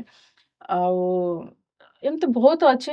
ୱାନ୍ ଅଫ୍ ଦ ହଉଛି ଯେତେବେଳେ ମୁଁ ଫର୍ଷ୍ଟ ଟାଇମ୍ ଏସିଆନ୍‌ରେ ଯୋଉ WM ଟାଇଟଲ୍ ଏସିଆନ୍ ଜୁନିୟରରେ ମୁଁ ଫାଇନାଲ ରାଉଣ୍ଡ ଜିତିଥିଲି। ହୁଁ, WM ଟାଇଟଲ୍ ମୁଁ କମ୍ପ୍ଲିଟ୍ କରିଥିଲି ସେଇଠି। ସେଇ ମୋମେଣ୍ଟରେ ବି ଏଗେନ୍ ଲାଷ୍ଟ ରାଉଣ୍ଡ ଜିତିଲେ ମତେ ଜଏଣ୍ଟ ଚାମ୍ପିୟନ୍ ହେବି। WM ଟାଇଟଲ୍ ମିଳିବ ଆଉ ସିଲଭର ମେଡାଲ ମିଳିବ। ହୁଁ, ହୁଁ, ସୋ ସେଇ ଟାଇମରେ ବି ଗୋଟେ ମାନେ ଅ ଗେମ୍‌ଟା ବହୁତ ସ୍ମୁଥଲି ମୁଁ ଜିତିଥିଲି ମାନେ ୱିଦାଉଟ୍ ଏନି ଡିଫିକଲ୍ଟି। ସୋ ଏସବୁ ଗୋଟେ ମାଇଲଷ୍ଟୋନ୍ ଯୋଉଗୁଡ଼ା ଅଛି ସେଗୁଡ଼ା ମୋ ପାଇଁ ପୁରା ମେମୋରେବଲ ହେଇକି ଅଛି ଆଉ। ଆପଣ ଯେମିତି କହିଲେ ୱାର୍ଲଡ କପ୍ କଥା, ଲାଷ୍ଟ ୱାର୍ଲଡ କପ୍ ଥିଲା ଆପଣଙ୍କର 2025ରେ ଫର୍ଷ୍ଟ ୱାର୍ଲଡ କପ୍ ଯୋଉଟା ଆପଣଙ୍କର। ତାର ଏକ୍ସପିରିଏନ୍ସ କ'ଣ ଥିଲା? ଫର୍ଷ୍ଟ ଟାଇମ୍ ଆପଣ ୱାର୍ଲଡ କପ୍ ଗଲେ ଓଡ଼ିଶାକୁ ଆଣ୍ଡ ଇଣ୍ଡିଆକୁ ରିପ୍ରେଜେଣ୍ଟ କରୁଛନ୍ତି, କେମିତି ଥିଲା ସେ ଏକ୍ସପିରିଏନ୍ସ? ମୁଁ ବହୁତ ନର୍ଭସ୍ ଥିଲି। ହୁଁ, ହୁଁ, ଏକରେ ତ ମୁଁ ଯେତେବେଳେ ମୋ ନାଁ ଫିଡେ କନଫର୍ମ କରିଦେଲା ଯେ ମୁଁ ଏଣ୍ଟ୍ରି ପାଇସାରିଛି। ତ ଫୁଲ୍ ପୁରା ଟେନସନ୍ ନେଇକି ପୁରା ଫୁଲ୍ ପ୍ରିପାରେସନ୍ କରିଥିଲି। ବହୁତ ଭଲ ପ୍ରିପାରେସନ୍ କରିଥିଲି। କିନ୍ତୁ ପଏଣ୍ଟ ହଉଛି ଯେ ଯେତେବେଳେ ମୁଁ ଗଲି ମାନେ ସେଇଠି ଟୁର୍ଣ୍ଣାମେଣ୍ଟରେ ଆମକୁ ପ୍ୟାରିଂ ଆଗୁଆ ଯେତେବେଳେ ଜାଣିଲି ଯେ ମୁଁ ଚାଇନାର one of the top player ସହିତ ଖେଳୁଛି। ବହୁତ ଖୁସି ହେଇଥିଲି ଚାଇନିଜ୍ ପ୍ଲେୟାରମାନଙ୍କ ସହିତ ଖେଳିବାକୁ ମୁଁ ବହୁତ କମ୍ଫର୍ଟେବଲ ଥିଲି। କିନ୍ତୁ ଆଟ୍ ଦ ସେମ୍ ଟାଇମ୍ ଯେହେତୁ ଏଇଟା ମୋ ପାଇଁ ପ୍ରଥମ ଥର ୱାର୍ଲଡ କପ୍ ମୁଁ ଖେଳୁଛି। ହୁଁ, ହୁଁ, ମନରେ back of the head experience ନାହିଁ। ପୁଣି ନର୍ଭସନେସ୍ ବହୁତ ଜୋରସେ ଅଛି। ଆଉ ଗୋଟେ ଏକ୍ସାଇଟମେଣ୍ଟ କି ଖେଳିବାକୁ ଅପରଚ୍ୟୁନିଟି ପାଇଛି। ସବୁ ମିକ୍ସ ଅପ୍ ହେଇକି ବହୁତ ନର୍ଭସ୍ ହେଇଗଲି ଲାଷ୍ଟକୁ। ଓକେ, କିନ୍ତୁ ମୋର ଯୋଉ ଭଳିଆ ସେମାନଙ୍କ ସହିତ ଯୋଉ ଖେଳିଲି ବହୁତ ଭଲ ଖେଳିଥିଲି। କିନ୍ତୁ ଅନଫର୍ଚୁନେଟଲି ମୁଁ ନକଆଉଟରେ ମୁଁ ବାହାରି ଯାଇଥିଲି। କିନ୍ତୁ ସେଇଟା ଗୋଟେ ୱାନ୍ ଅଫ୍ ଦ ବହୁତ ବଢ଼ିଆ ମେମୋରେବଲ ମୋ ପାଇଁ ଥିଲା। ହୁଁ, ହୁଁ। ଯୋଉଟାକି ମତେ ଶିଖେଇଲା ବହୁତ ଜିନିଷ। ମାନେ ହାୟର ଟୁର୍ଣ୍ଣାମେଣ୍ଟ ଲାଇକ୍ ହାୟର ଲିଗ୍ରେ କେମିତି ପ୍ରେସର ମ୍ୟାନେଜ କରିବ, ହୁଏତ ସେଇ ସମୟରେ ମୁଁ ମ୍ୟାନେଜ କରିପାରିଲିନି, କିନ୍ତୁ ପର ଷ୍ଟେଜରେ ନେକ୍ସଟ ଯଦି ମୁଁ ଅପରଚୁନିଟି ପାଇବି ଖେଳିବା ପାଇଁ, ଆଟଲିଷ୍ଟ ମୁଁ ପ୍ରେସର ମ୍ୟାନେଜ କରିପାରିବି ଜିନିଷଟା। ଆପଣ ଯେଉଁ ଶିଖିବା କଥାଟେ କହିଲେ, ଇନିସିଆଲି ଆପଣଙ୍କ ଯାହା ଗେମ୍ ଷ୍ଟାଇଲ୍ ଥିବ, over all these years definitely evolve ହେଇଥିବ। ଏ ଜର୍ଣ୍ଣିକୁ ଇଭଲ୍ୟୁସନ୍ ଜର୍ଣ୍ଣି କେମିତି ଦେଖନ୍ତି ଆପଣ? ଯାହା ଥିଲେ ଷ୍ଟାର୍ଟିଂରେ ଯେଉଁ ପ୍ରକାର ଚେସ୍ ପ୍ଲେୟାର, ଏବେ ଯାହା ଚେସ୍ ପ୍ଲେୟାର, ଯେଉଁ ପ୍ରକାର ଷ୍ଟ୍ରାଟେଜି ସେବେ ଥିଲା ଏବେ ଅଛି, ସେ ଇଭଲ୍ୟୁସନ୍ କେମିତି ଦେଖନ୍ତି? ନିଶ୍ଚିତ ଭାବରେ ମୁଁ କହିବି ଏଇ ଯୋଉ ଜିନିଷଟା ଯୋଉ ଇଭଲ୍ୟୁସନ୍ ପାର୍ଟଟା ଥ୍ରୁ ଏକ୍ସପିରିଏନ୍ସ ଚେଞ୍ଜ ହେଇଥାଏ। କାରଣ ଗୋଟେ ଜିନିଷ ଅଛି ଏଇ ଯୋଉ ଜର୍ଣ୍ଣି ସେତେବେଳେ କଣ କମ୍ ଏକ୍ସପିରିଏନ୍ସରେ ଯୋଉ ଭଳିଆ ଖେଳୁଥିଲି, ପ୍ରେଜେଣ୍ଟ ମୋମେଣ୍ଟରେ ଯୋଉ ଅଧିକା ଏକ୍ସପିରିଏନ୍ସ ହେଲା ପରେ ଯୋଉ ଭଳିଆ ଖେଳୁଛି ଡିଫରେନ୍ସ ରହୁଛି। କାରଣ ସେତେବେଳେ ଡେୟାରିଂନେସ୍ ଥିଲା, କିନ୍ତୁ ସେଥିରେ କଣ ହଉଥିଲା ଗୋଟେ ମ୍ୟାଚୁରିଟି ନଥିଲା। ଲାଇକ୍ କିଛି କିଛି ମୁଭ୍ ଏମିତି ଥାଏ ସେଇ ସମୟରେ ଆମକୁ ଲାଗିଥିଲା ଭଲ, କିନ୍ତୁ ଏବେ ଯଦି ମୁଁ ସେଗୁଡ଼ା ଆନାଲିସିସ୍ କରୁଛି ଦେଖୁଛି sort of like amateur feeling ଦଉଥାଏ। ଆମେଚର ଇନ୍ ଦ ସେନ୍ସ ତାଠାରୁ ବି ଆହୁରି ବେଟର ହେଇପାରେ। ଲାଇକ୍ ସେତେବେଳେ କଣ ମୁଭ୍ ଟୁ ମୁଭ୍, ଏବେ ଯୋଉ ହଉଛି ଏକ୍ସପିରିଏନ୍ସ ହଉଛି ମୁଭ୍ ସହିତ ଇମୋସନର ବି ଗୋଟେ କ୍ରୁସିଆଲ, ମାନେ ସେତେବେଳେ ଅପୋନେଣ୍ଟକୁ ସାଇକୋଲୋଜିକାଲ ପ୍ରେସର ଏତେ ଦଉନଥିଲି, ସେତେବେଳେ ମୁଭ୍ର ପ୍ରେସର ଥିଲା। ଏବେ ଯୋଉ ହଉଛି, ଏବେ ପ୍ରେଜେଣ୍ଟ ମୁଭମେଣ୍ଟରେ ଏକ୍ସପିରିଏନ୍ସ ଯେହେତୁ ହେଲା, ଗୋଟେ ସାଇକୋଲୋଜିକାଲ ପ୍ରେସର ଦଉଛି, ପ୍ଲସ୍ ମୁଭ୍ ଉପରେ ବି ପ୍ରେସର ଦଉଛି, ଅପୋନେଣ୍ଟକୁ ଗୋଟେ କନଫ୍ୟୁଜ କ୍ରିଏଟ୍ କରୁଛି। ଲାଇକ୍ ଅପୋନେଣ୍ଟକୁ ମୁଁ ଡାଇରେକ୍ଟ ହିଣ୍ଟ ଦଉନି ଯେ ମୁଁ କୁଆଡ଼େ ଖେଳିବି, ମୋର ଡାଇରେକ୍ସନ କୋଉଠି ରହିବ, ସେଇ ଜିନିଷଟା ମୁଁ ଦଉନି। ଯଦି ମୁଁ ପ୍ରେଜେଣ୍ଟ ମୁଭମେଣ୍ଟରେ ଦେଖିବି, ଏବେ ଯୋଉ ମୋର ପ୍ଲେଇଙ୍ଗ ଷ୍ଟାଇଲ କହିବିନି, ଯୋଉ ଆପ୍ରୋଚ୍ ଅଛି ଗେମ୍ ଆଡ଼କୁ, ସେଇଟା ହଉଛି ମିକ୍ସ ଅଫ୍ ସାଇକୋଲୋଜିକାଲ ମାନେ ପ୍ରେସର ଦବା, ଅପୋନେଣ୍ଟକୁ କନଫ୍ୟୁଜ କ୍ରିଏଟ୍ କରିବା, ତା ସହିତ ମୁଭ୍ରେ ଟେନସନ ଦବା, ମାନେ ପ୍ରେସର ବିଲ୍ଡ କରିବା। ଏଇ ଜିନିଷଟା ମୋର ଗୋଟେ ଇମ୍ପ୍ରୁଭ ହେଇଛି ମୁଁ ଦେଖୁଛି। ଆପଣ ଯଦି ସପୋଜ ହାଇପୋଥେଟିକାଲି ନିଜର ପାଷ୍ଟ ଭର୍ସନକୁ ଯାଇ କିଛି କହିପାରିବେ ଆଜ୍ ଏ ଚେସ୍ ପ୍ଲେୟାର, କି କ'ଣ ଚେଞ୍ଜେସ୍ କର ଏବେଠୁ, କ'ଣ ଆଡଭାଇସ୍ ଦେବେ? ଆଡଭାଇସ୍ ଦେବି ୱାର୍କ ଯେମିତି ଡେଡିକେସନ ଅଛି ସେଭଳିଆ ମେଣ୍ଟେନ୍ ରଖେ, ଆଟ୍ ଦ ସେମ୍ ଟାଇମ୍ ଟିକେ ଏନ୍ଜୟ କର ଲାଇଫକୁ। ଆଚ୍ଛା। କାରଣ ମୁଁ ଏତେ ସିରିୟସ୍ ଥିଲି ମୋ ଲାଇଫରେ ଚେସ୍କୁ ନେଇକି, ନଟ୍ ଓନ୍ଲି ଚେସ୍, ମୁଁ ବହୁତ ସିରିୟସ୍ ଥିଲି ଲାଇଫକୁ। ମାନେ ସେ ସମୟରେ ମୁଁ ଏତେ ଫୁଲ୍ ଟୁ ଏନ୍ଜୟ କରିପାରିନଥିଲି, only chess and achievement, but apart from chess or achievement ଠାରୁ ବି ଗୋଟେ ଲାଇଫର ଆଉ ଗୋଟେ ନୂଆ ଗୋଟେ ଦୁନିଆ ଅଛି, ଯୋଉଟାକି ବହୁତ କିଛି ଶିଖିବାର ଅଛି। ମାନେ ଯୋଉ ପ୍ରେସର ନଉଛି, ଏତେ ପ୍ରେସର ନ ନେଇକି, ସେଟା କମ୍ ପ୍ରେସର ନେଇକି ଖୁସି ମନରେ ବି ଚେସ୍ ବି ଖେଳି ହେଇପାରିବ, ଟେନସନ ଫ୍ରିରେ ବି ଖେଳି ହେବ। ସେଇ ଜିନିଷଟା ମୁଁ କହିବି। ଆପଣ କିଛି ସମୟ ୱାର୍ଲଡ କପ୍ କଥା କହୁଥିଲେ, ୱାର୍ଲଡ କପ୍ ଭଳି ଯେତେବେଳେ ଗୋଟେ ହାଇ ଲେଭେଲ ଟୁର୍ଣ୍ଣାମେଣ୍ଟ ଆସେ, ଆପଣଙ୍କର ପ୍ରିପାରେସନ୍ ପ୍ରୋସେସ୍ କିଛି ସେପାରେଟ୍ ଥାଏ, ୟୁନିକ୍ ଥାଏ, କେମିତି ପ୍ରିପେୟାର ହୁଅନ୍ତି ଏତେ high level tournament? Actually separate ଆସିଯାଏ। ନର୍ମାଲ ଆଉ ୱାର୍ଲଡ କପ୍ ଭିତରେ ଯୋଉ ଡିଫରେନ୍ସ ଆସିଯାଇଥାଏ, ୱାର୍ଲଡ କପ୍ରେ ଇଣ୍ଟରନ୍ୟାସନାଲ ଆମେ ମ୍ୟାକ୍ସିମମ୍ ଓପନିଂକୁ ଫେସ୍ କରିଥାଉ। ଆଚ୍ଛା। ଯେହେତୁ ଆମକୁ 15 ଦିନ ଆଗୁଆ କିମ୍ବା 10 ଦିନ ଆଗୁଆ ଆମକୁ ଗୋଟେ ଅପୋନେଣ୍ଟର ନାଁଟା ଆମେ ଯେତେବେଳେ ଜାଣି ଯାଇଥାଉ, ସେତେବେଳେ ଆମେ ତା ଷ୍ଟ୍ରାଟେଜିକୁ ନେଇକି, ତାକୁ ତାର ଯୋଉଠି ୱିକନେସ୍ ଅଛି ସେଇ ଜାଗାକୁ ନେଇକି ଆମେ ପ୍ରିପାରେସନ୍ କରିଥାଉ। ଆଉ ସେଥିପାଇଁ ଆମେ ଓପନିଂ ବି ଚେଞ୍ଜ କରିଦେଇଥାଉ। ମୁଁ ଯାହା ଖେଳେ ମୁଁ ସେଇଟା ଖେଳି ନଥିଲି ମୋ ୱାର୍ଲଡ କପ୍‌ରେ। କାରଣ ସିଏ ଅଲରେଡି ୱେଲ୍ ପ୍ରିପେୟାର ହେଇକି ଆସିଥିବ। ମୁଁ କାହିଁ ତା ପ୍ରିପାରେସନରେ ପଶିବି। ରାଇଟ୍। ସୋ ମୁଁ ଏମିତି ବିଲ୍ଡ କରିଥିଲି ଯେମିତିକି ସେ ମୋ ପ୍ରିପାରେସନରେ ଫସିବ। ସୋ ସେଥିପାଇଁ ବହୁତ ଗୁଡ଼େ ରିସର୍ଚ୍ଚ କରିବାକୁ ପଡ଼ିଲା। ଲାଇକ୍ କୋଉ ଓପନିଂ ଖେଳିଲେ ଭଲ ହବ, କେମିତି କୋଉ ଭଳିଆ ବ୍ଲାକ୍ ଆଉଟ୍ ମତେ କଣ ରେଜଲ୍ଟ ଦରକାର, ହ୍ୱାଇଟ୍ ଆଉଟ୍ କଣ ରେଜଲ୍ଟ ଦରକାର, ଏଇଟା ବି ଗୋଟେ ଥିଲା ମାଇଣ୍ଡରେ। ସୋ ସେଇ ସବୁ ଜିନିଷକୁ ନେଇକି କଲେକ୍ଟ କରି ଗୋଟେ ଆଉଟକମ୍ ବାହାର କରି ସେଇ ଅନୁସାରେ ଆମେ ପ୍ରିପେୟାର କରିଥାଉ। ଆମେ ସାଧାରଣ ଜାଣିଛୁ, ସପୋଜ କ୍ରିକେଟ୍ ହେଇଗଲା, ଯଦି ସେଥିରେ କିଏ ବ୍ୟାଟିଂ କରିବାର ଅଛି, ବୋଲିଂ କରିବାର ଅଛି, ଟସ୍ ହୁଏ, ମୁଁ ଜାଣିବାକୁ ଚାହୁଁଛି କାହାକୁ ବ୍ଲାକ୍ ଆସାଇନ୍ ହେବ, କାହାକୁ ହ୍ୱାଇଟ୍, ଏଟା କେମିତି ଡିସାଇଡ୍ ହୁଏ ଚେସ୍ ମ୍ୟାଚ୍? ୱାର୍ଲଡ କପ୍ ହଉ କି ଏନି ଟୁର୍ଣ୍ଣାମେଣ୍ଟ ହଉ, ଆମର ନର୍ମାଲି ଫର୍ଷ୍ଟ ବୋର୍ଡ ଯିଏ ଅଛି ହୁଁ ହୁଁ। ତାର ବି ଟସ୍‌ଟା ପଡେ। ଆଚ୍ଛା। ମାନେ ଲାଇକ୍ କିଏ ଓକେ। ହ୍ୱାଇଟ୍ ନବ, କିଏ ବ୍ଲାକ୍ ନବ। ଆଗରୁ ପାଷ୍ଟରେ କଣ କରୁଥିଲେ, ଯିଏ ଷ୍ଟ୍ରଙ୍ଗ ପ୍ଲେୟାର ଥିବ ତାକୁ ହ୍ୱାଇଟ୍ ଦଉଥିଲେ। ଏବେ କଣ କରୁଛନ୍ତି, ଏବେ ଟସ୍ ପକଉଛନ୍ତି। ଟପ୍ ବୋର୍ଡରେ ଇଦର ହ୍ୱାଇଟ୍ ହେଇପାରେ କିମ୍ବା ବ୍ଲାକ୍ ହେଇପାରେ। ସେଇ ଅନୁସାରେ ଯୋଉ ଆମର ଯୋଉ ସିଡିଂ ଯୋଉ ଥାଏ 1 2 3 4, ଧର ଯଦି 1 ଯଦି ବ୍ଲାକ୍ ପାଇଲା 2 ହ୍ୱାଇଟ୍ ପାଇବ। ସେମିତି ହେଇକି ଆସିଥାଏ। ଆଉ ଧର 10 ଜଣ ପିଲା ଅଛନ୍ତି, ସେଥିରେ ଡିଭାଇଡ୍ 5 କରାହବ। 1 ଖେଳିବ 6 ସହିତ। ସୋ 1 ଧର ଯଦି ପାଇଲା ବ୍ଲାକ୍, 6 ଖେଳିବ ହ୍ୱାଇଟ୍। ସୋ ଏମିତି ହେଇକି ତାର ଯୋଉ ସିଲେକ୍ଟ। କାଉଣ୍ଟିଂ ଯେମିତି ଅଛି, ମାନେ ମ୍ୟାନେଜ କରେ, ଅପୋନେଣ୍ଟ ମ୍ୟାନେଜ କରିବା ଯୋଉଟା ଜିନିଷଟା ଅଛି, ସେ ଅନୁସାରେ ଆମର ଫିଗର ଆଉଟ୍ ହେଇଥାଏ।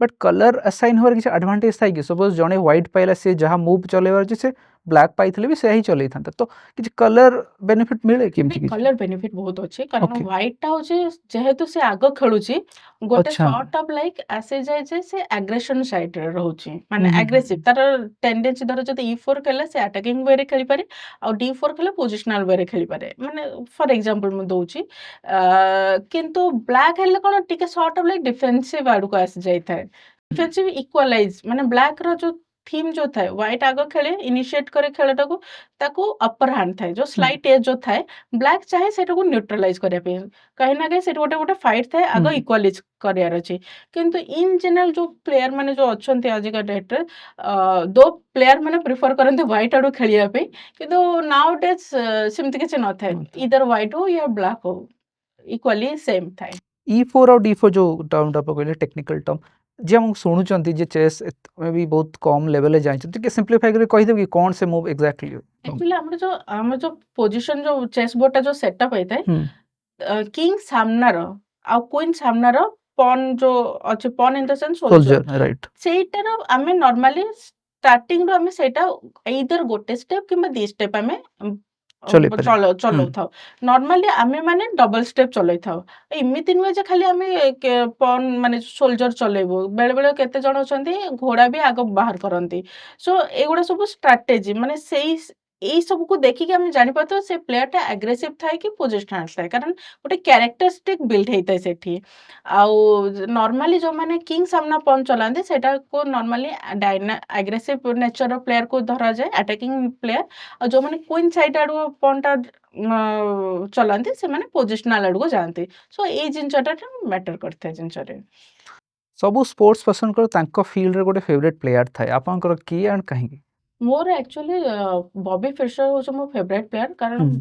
ଏଗେନ୍ ତାଙ୍କ ଯୋଉ ପ୍ଲେଇଂ ଷ୍ଟାଇଲ ଥିଲା ମତେ ବହୁତ ଆଟ୍ରାକ୍ଟ କରିଥିଲା ସେ ୟୁନିଭର୍ସାଲ ପ୍ଲେୟାରରେ ଯାଆନ୍ତି ଆଉ ନଟ୍ ଓନ୍ଲି ବବି ଫିଶର ମାନେ ତାଙ୍କୁ ମୁଁ ମାନେ ମୋର ଫେଭରାଇଟ ପ୍ଲେୟାର ନେଇଛି କିନ୍ତୁ ତାଙ୍କ ପ୍ଲେଇଂ ଷ୍ଟାଇଲ ଯୋଉ ପ୍ଲେୟାର ମାନେ ଚେନ୍ ଅଛନ୍ତି ଯେମିତିକି ଆଲେକ୍ଜାଣ୍ଡର ଆଲେଖିଆନ୍ ଅଛନ୍ତି ସେ ୱାନ୍ ଅଫ୍ ଦ ମାନେ world champion one of the best player then Kasparov ଆସୁଛି ଗ୍ୟାରି କାସ୍ପରୋଭ ଯୋଉ ଆସୁଛି ଏମାନଙ୍କ ପ୍ଲେଇଂ ଷ୍ଟାଇଲ ସିମିଲାର ଥାଏ ତେଣୁକରି ଏମାନେ ହଉଛନ୍ତି ମୋ ଫେଭରାଇଟ ପ୍ଲେୟାର କାରଣ ଏମାନଙ୍କ ଗେମ୍ ଦେଖିକି ହିଁ ମୋର ଗେମ୍ ଇମ୍ପ୍ରୁଭ ହେଇଛି ଆଉ ମତେ ସକ୍ସେସ୍ ବି ମିଳିଛି ହୁଁ, ହୁଁ। ସେଥିପାଇଁ ସେମାନଙ୍କ ଗେମ୍ ମତେ ବହୁତ ଭଲ ଲାଗେ ଯଦି ମୁଁ ପ୍ରପର ଯଦି କହିବି କାହାର ଗେମ୍ ବେଶୀ ଆଟ୍ରାକ୍ଟ ହେଇଛି ମୁଁ ବବି ଫିଶର ଏମାନଙ୍କ ଭିତରୁ କାହା ସହିତ ସାକ୍ଷାତକାର ହେଇଛି କିଛି କଥାବାର୍ତ୍ତା? ନାଇଁ ଏମାନେ ବବି ଫିଶର ଆଉ ଆଲେଖାନଙ୍କ ସହିତ ଦେଖାହେଇନି କାରଣ ହୁଁ। ସେମାନେ ଅଲରେଡି ମାନେ ଆଉ ଏଇ ଦୁନିଆରେ ନାହାନ୍ତି କିନ୍ତୁ ଓକେ। କାସ୍ପରଙ୍କ ସହିତ ଦେଖା ହେଇଛି ମୁଁ କମନୱେଲ୍ଥ ସାଉଥ ଆଫ୍ରିକାରେ ଖେଳିଥିଲି ସେଇ ସମୟରେ କାସ୍ପରଭ ଆସିଥିଲେ ଆଉ ସେ ଆସି ମୋ ଗେମ୍ ବି ଦେଖୁଥିଲେ କାରଣ ମୁଁ ସେତେବେଳେ ଓକେ। ଟପ୍ ବୋର୍ଡରେ ଖେଳୁଥିଲି ନର୍ଭସ୍ ଲାଗିଥିବ ସେ ଟାଇମ୍? ବହୁତ ନର୍ଭସ ଲାଗିଥିଲା ଏତେ ନର୍ଭସ ମାନେ ମୁଁ ହେଲେ ମୁଁ ଖେଳିବି ନା ତାଙ୍କୁ ଦେଖି ମାନେ ନିଜ ଆଇଡଲ ସାମ୍ନାରେ। ହଁ। ନିଶ୍ଚିତ ଭାବରେ ମାନେ ତାଙ୍କୁ ଦେଖିକି ଆମେ ଚେସ୍ ଖେଳିଛୁ ୱାନ୍ ଅଫ୍ ଦ ଗ୍ରେଟେଷ୍ଟ ପ୍ଲେୟାରରେ ସୋ ବହୁତ ଖୁସି ଏକ୍ସାଇଟମେଣ୍ଟ ଯେତେବେଳେ ସେ ଅଲଗା ବୋର୍ଡକୁ ଯାଆନ୍ତି ଛିଡା ହେଇକି ଟିକେ ଯାଇକି ତାଙ୍କ ପାଖାପାଖିରେ ଛିଡା ଯେତେ କାସ୍ପର ଦେଖିକି ଖୁସି ଲାଗିଥାଏ ତାପରେ ଫର୍ଚୁନେଟ ମତେ ଅପରଚୁନିଟି ବି ମିଳିଲା ତାଙ୍କ ସହିତ ଫଟୋ ଉଠେଇବାର ହୁଁ, ସୋ ହୁଁ। ଗୋଟେ ୱାନ୍ ଅଫ୍ ଦ ମାନେ ଏନକରେଜିଂ ଇଭେଣ୍ଟ କହିବାକୁ ଗଲେ ମୋ ପାଇଁ ହବ ହୁଁ, ହୁଁ। ଆପଣ ୱୋମେନ୍ ଗ୍ରାଣ୍ଡ ମାଷ୍ଟର ହେଲେ 2010ରେ ତାପରେ ପଦ୍ମିନୀ ରାଉତ ମଧ୍ୟ ୱୋମେନ୍ ଗ୍ରାଣ୍ଡ ମାଷ୍ଟର ହେଲେ ତାଙ୍କ ସହିତ ମ୍ୟାଚେସ୍ ତ ଡେଫିନେଟଲି ହେଇଥିବ କ'ଣ ଥିଲା ଏକ୍ସପିରିଏନ୍ସ ତାଙ୍କ ଏଗେନ୍ଷ୍ଟରେ ଖେଳିବା? ଆମେ ବହୁତ ମ୍ୟାଚ୍ ହେଇଛି ଗୋଟେ ଜିନିଷ ହଉଛି ପଦ୍ମିନୀ ବହୁତ ସିଷ୍ଟମେଟିକ ପ୍ଲେୟାର ଆଉ ମୁଁ ହୁଁ। ହଉଛି କ୍ରିଏଟିଭ ପ୍ଲେୟାର ସୋ ଆଚ୍ଛା। କାହିଁ ନା କାହିଁ ଆମର ଷ୍ଟାଇଲ ଟିକେ କ୍ଲାସ୍ ଆଟ୍ ଦ ହୁଁ, ସେମ୍ ଟାଇମ୍ ପଦ୍ମିନୀ ବି ଆଗ୍ରେସିଭ ପ୍ଲେୟାର କହିବାକୁ ଗଲେ ଓକେ। ସୋ କାହିଁ ନା କାହିଁ ଓଭର ଦ ବୋର୍ଡ ଆମ ଗେମ୍ରେ ବହୁତ କ୍ରିଏଟିଭିଟି ଥାଏ ଆଉ ବହୁତ ଏକ୍ସାଇଟମେଣ୍ଟ ପଏଣ୍ଟ ଚେସ୍ ପ୍ଲେୟାର ମାନେ ସେଇ ଜିନିଷଟା ବେଶୀ ବୁଝିପାରିବେ ବହୁତ କିଛି ଥାଏ ଆନାଲିସିସ୍ କରିବା ପାଇଁ ହୁଁ, ହୁଁ। ଆଉ ବହୁତ ମଜା ମାନେ ଏନ୍ଜୟ କରୁ ଆମେ ଦି ଜଣ ପରସ୍ପର ଯେତେବେଳେ ଖେଳିଥାଉ ରେଜଲ୍ଟ ଆମର ବହୁତ ଇକ୍ୱାଲି ସେମ୍ ଆସିଛି ଲାଇକ୍ ଏଦର ଆମେ ହାରିଛୁ କିମ୍ବା ଜିତିଛୁ ଡ୍ର ହେଇଛେ ଏଇ ଟାଇପ୍ର ଆସିଛି କିନ୍ତୁ ଯେତେବେଳେ ଆମେ ଖେଳିଛୁ ଆମର ଗେମ୍ରେ ବହୁତ କିଛି ଶିଖିବାକୁ ମିଳିଥାଏ ମାନେ ସମଥିଙ୍ଗ ହଟକେ ହିଁ ହେଇଥାଏ କହିବାକୁ ହୁଁ, ଗଲେ ହୁଁ, ହୁଁ। ନର୍ମାଲ ଆଭରେଜ ପ୍ଲେୟାର ମାନଙ୍କର ଯେମିତି ଗେମ୍ ହେଇଥାଏ ସେଇଭଳିଆ ନଥାଏ ବହୁତ ମାନେ ଗୋଟେ ଚେସ୍ ପ୍ଲେୟାର ପର୍ସପେକ୍ଟିଭ ଭିଉରେ ଦେଖିବାକୁ ଗଲେ ବହୁତ ଏକ୍ସାଇଟିଂ ଥାଏ ହୁଁ, ହୁଁ। ଗେମ୍ଟା 2016 ଗୋଟେ ମ୍ୟାଚ୍ ଆପଣଙ୍କର ପଦ୍ମିନୀଙ୍କର ହେଇଥିଲା ମୋ ମନେ ଅଛି ବହୁତ ଚର୍ଚ୍ଚା ହେଇଥିଲା ଆପଣ ସେ ମ୍ୟାଚ୍ରେ ଫର୍ଷ୍ଟ ମୁଭ୍ କଲେ ଯେଉଁଟା ଗୋଟେ ଆପଣଙ୍କ ନନ୍ ଟିପିକାଲ ମୁଭ୍ ଥିଲା and Padmini took a long to react ସେ ମ୍ୟାଚ୍ ବିଷୟରେ ଟିକେ କୁହନ୍ତୁ କ'ଣ ଥିଲା ସେ ମ୍ୟାଚ୍? ଏଗେନ୍ ଟେକ୍ନିକାଲ ଟର୍ମ କହିବି ହୁଁ, ମୁଁ ହୁଁ। କିଙ୍ଗ ସାଇଡ୍ ପଏଣ୍ଟ ସବୁବେଳେ ଚଲାଏ ଯୋଉଟା କି okay. E4 point okay. Show ସେଇ ସମୟରେ ଓଭର ଦ ନାଇଟ୍ ମୁଁ ପ୍ରିପେୟାର ହେଇକି ଯାଇଥିଲି D4 ଖେଳିବି ବୋଲି। ଆଉ ଆଚ୍ଛା। ପଦ୍ମିନୀ ଆସି ତ ମୋ ସହିତ ପ୍ରିପେୟାର ହେଇକି ଆସିଥିବ। ସେ ଏକ୍ସପେକ୍ଟେସନ ଥିବ E4 ରେ ସେ ଯାହା ପ୍ରିପେୟାର କରିଥିବ। ଆଉ ଯେତେବେଳେ D4 ଖେଳିଲି ସମହାଉ ମତେ ଲାଗିଲା ଯେ ସେ ପ୍ରୋସେସ କରିପାରିଲାନି, ସେ ଓକେ। ସକ୍ ପଳେଇଲା, ପ୍ରୋସେସ କରିପାରିଲାନି। ଓଭର ଦ ଗୋଟେ ମୁଁ ଆଉ D4 ଏଇଟା କେମିତି ହେଇଥାଇପାରେ? ରାଇଟ୍। ପ୍ଲସ୍ ଏବେ ମାନେ କଣ ମାନେ ସିଏ ବି ପ୍ରୋସେସ ଇନ୍ ଦ ସେନ୍ସ ସିଏ ବି ଜାଣିପାରୁନଥିବ ଯେ ମୁଁ କୋଉ ପ୍ରକାର ଖେଳିବି। ସେଥିରେ ବି ବହୁତ ଗୁଡେ ଭେରାଇଟିଜ ରହୁଛି। ହୁଁ। ଆଉ ଅ, ଆଉ ସିଏ ବି କଣ ଖେଳିବ ତାକୁ ବି ଥିବ ଯେ ମୁଁ ତା ପାଇଁ ପ୍ରପର ପ୍ରିପେୟାର ହେଇକି ଆସିଯାଇଥିବି ସିଏ ଯୋଉ ଲାଇନ ଟା ଖେଳେ। ସୋ କାହିଁ ନା କାହିଁ ଟିକେ ହୁଁ। ହଠାତ୍ ଅପୋନେଣ୍ଟ ଗୋଟେ ଷ୍ଟାଇଲ ଚେଞ୍ଜ କଲା। ଏଇଟା E4 ଜାଗାରେ D4 କଲେ, ଏଇଟା ଷ୍ଟାଇଲ ଚେଞ୍ଜ ହେଲା।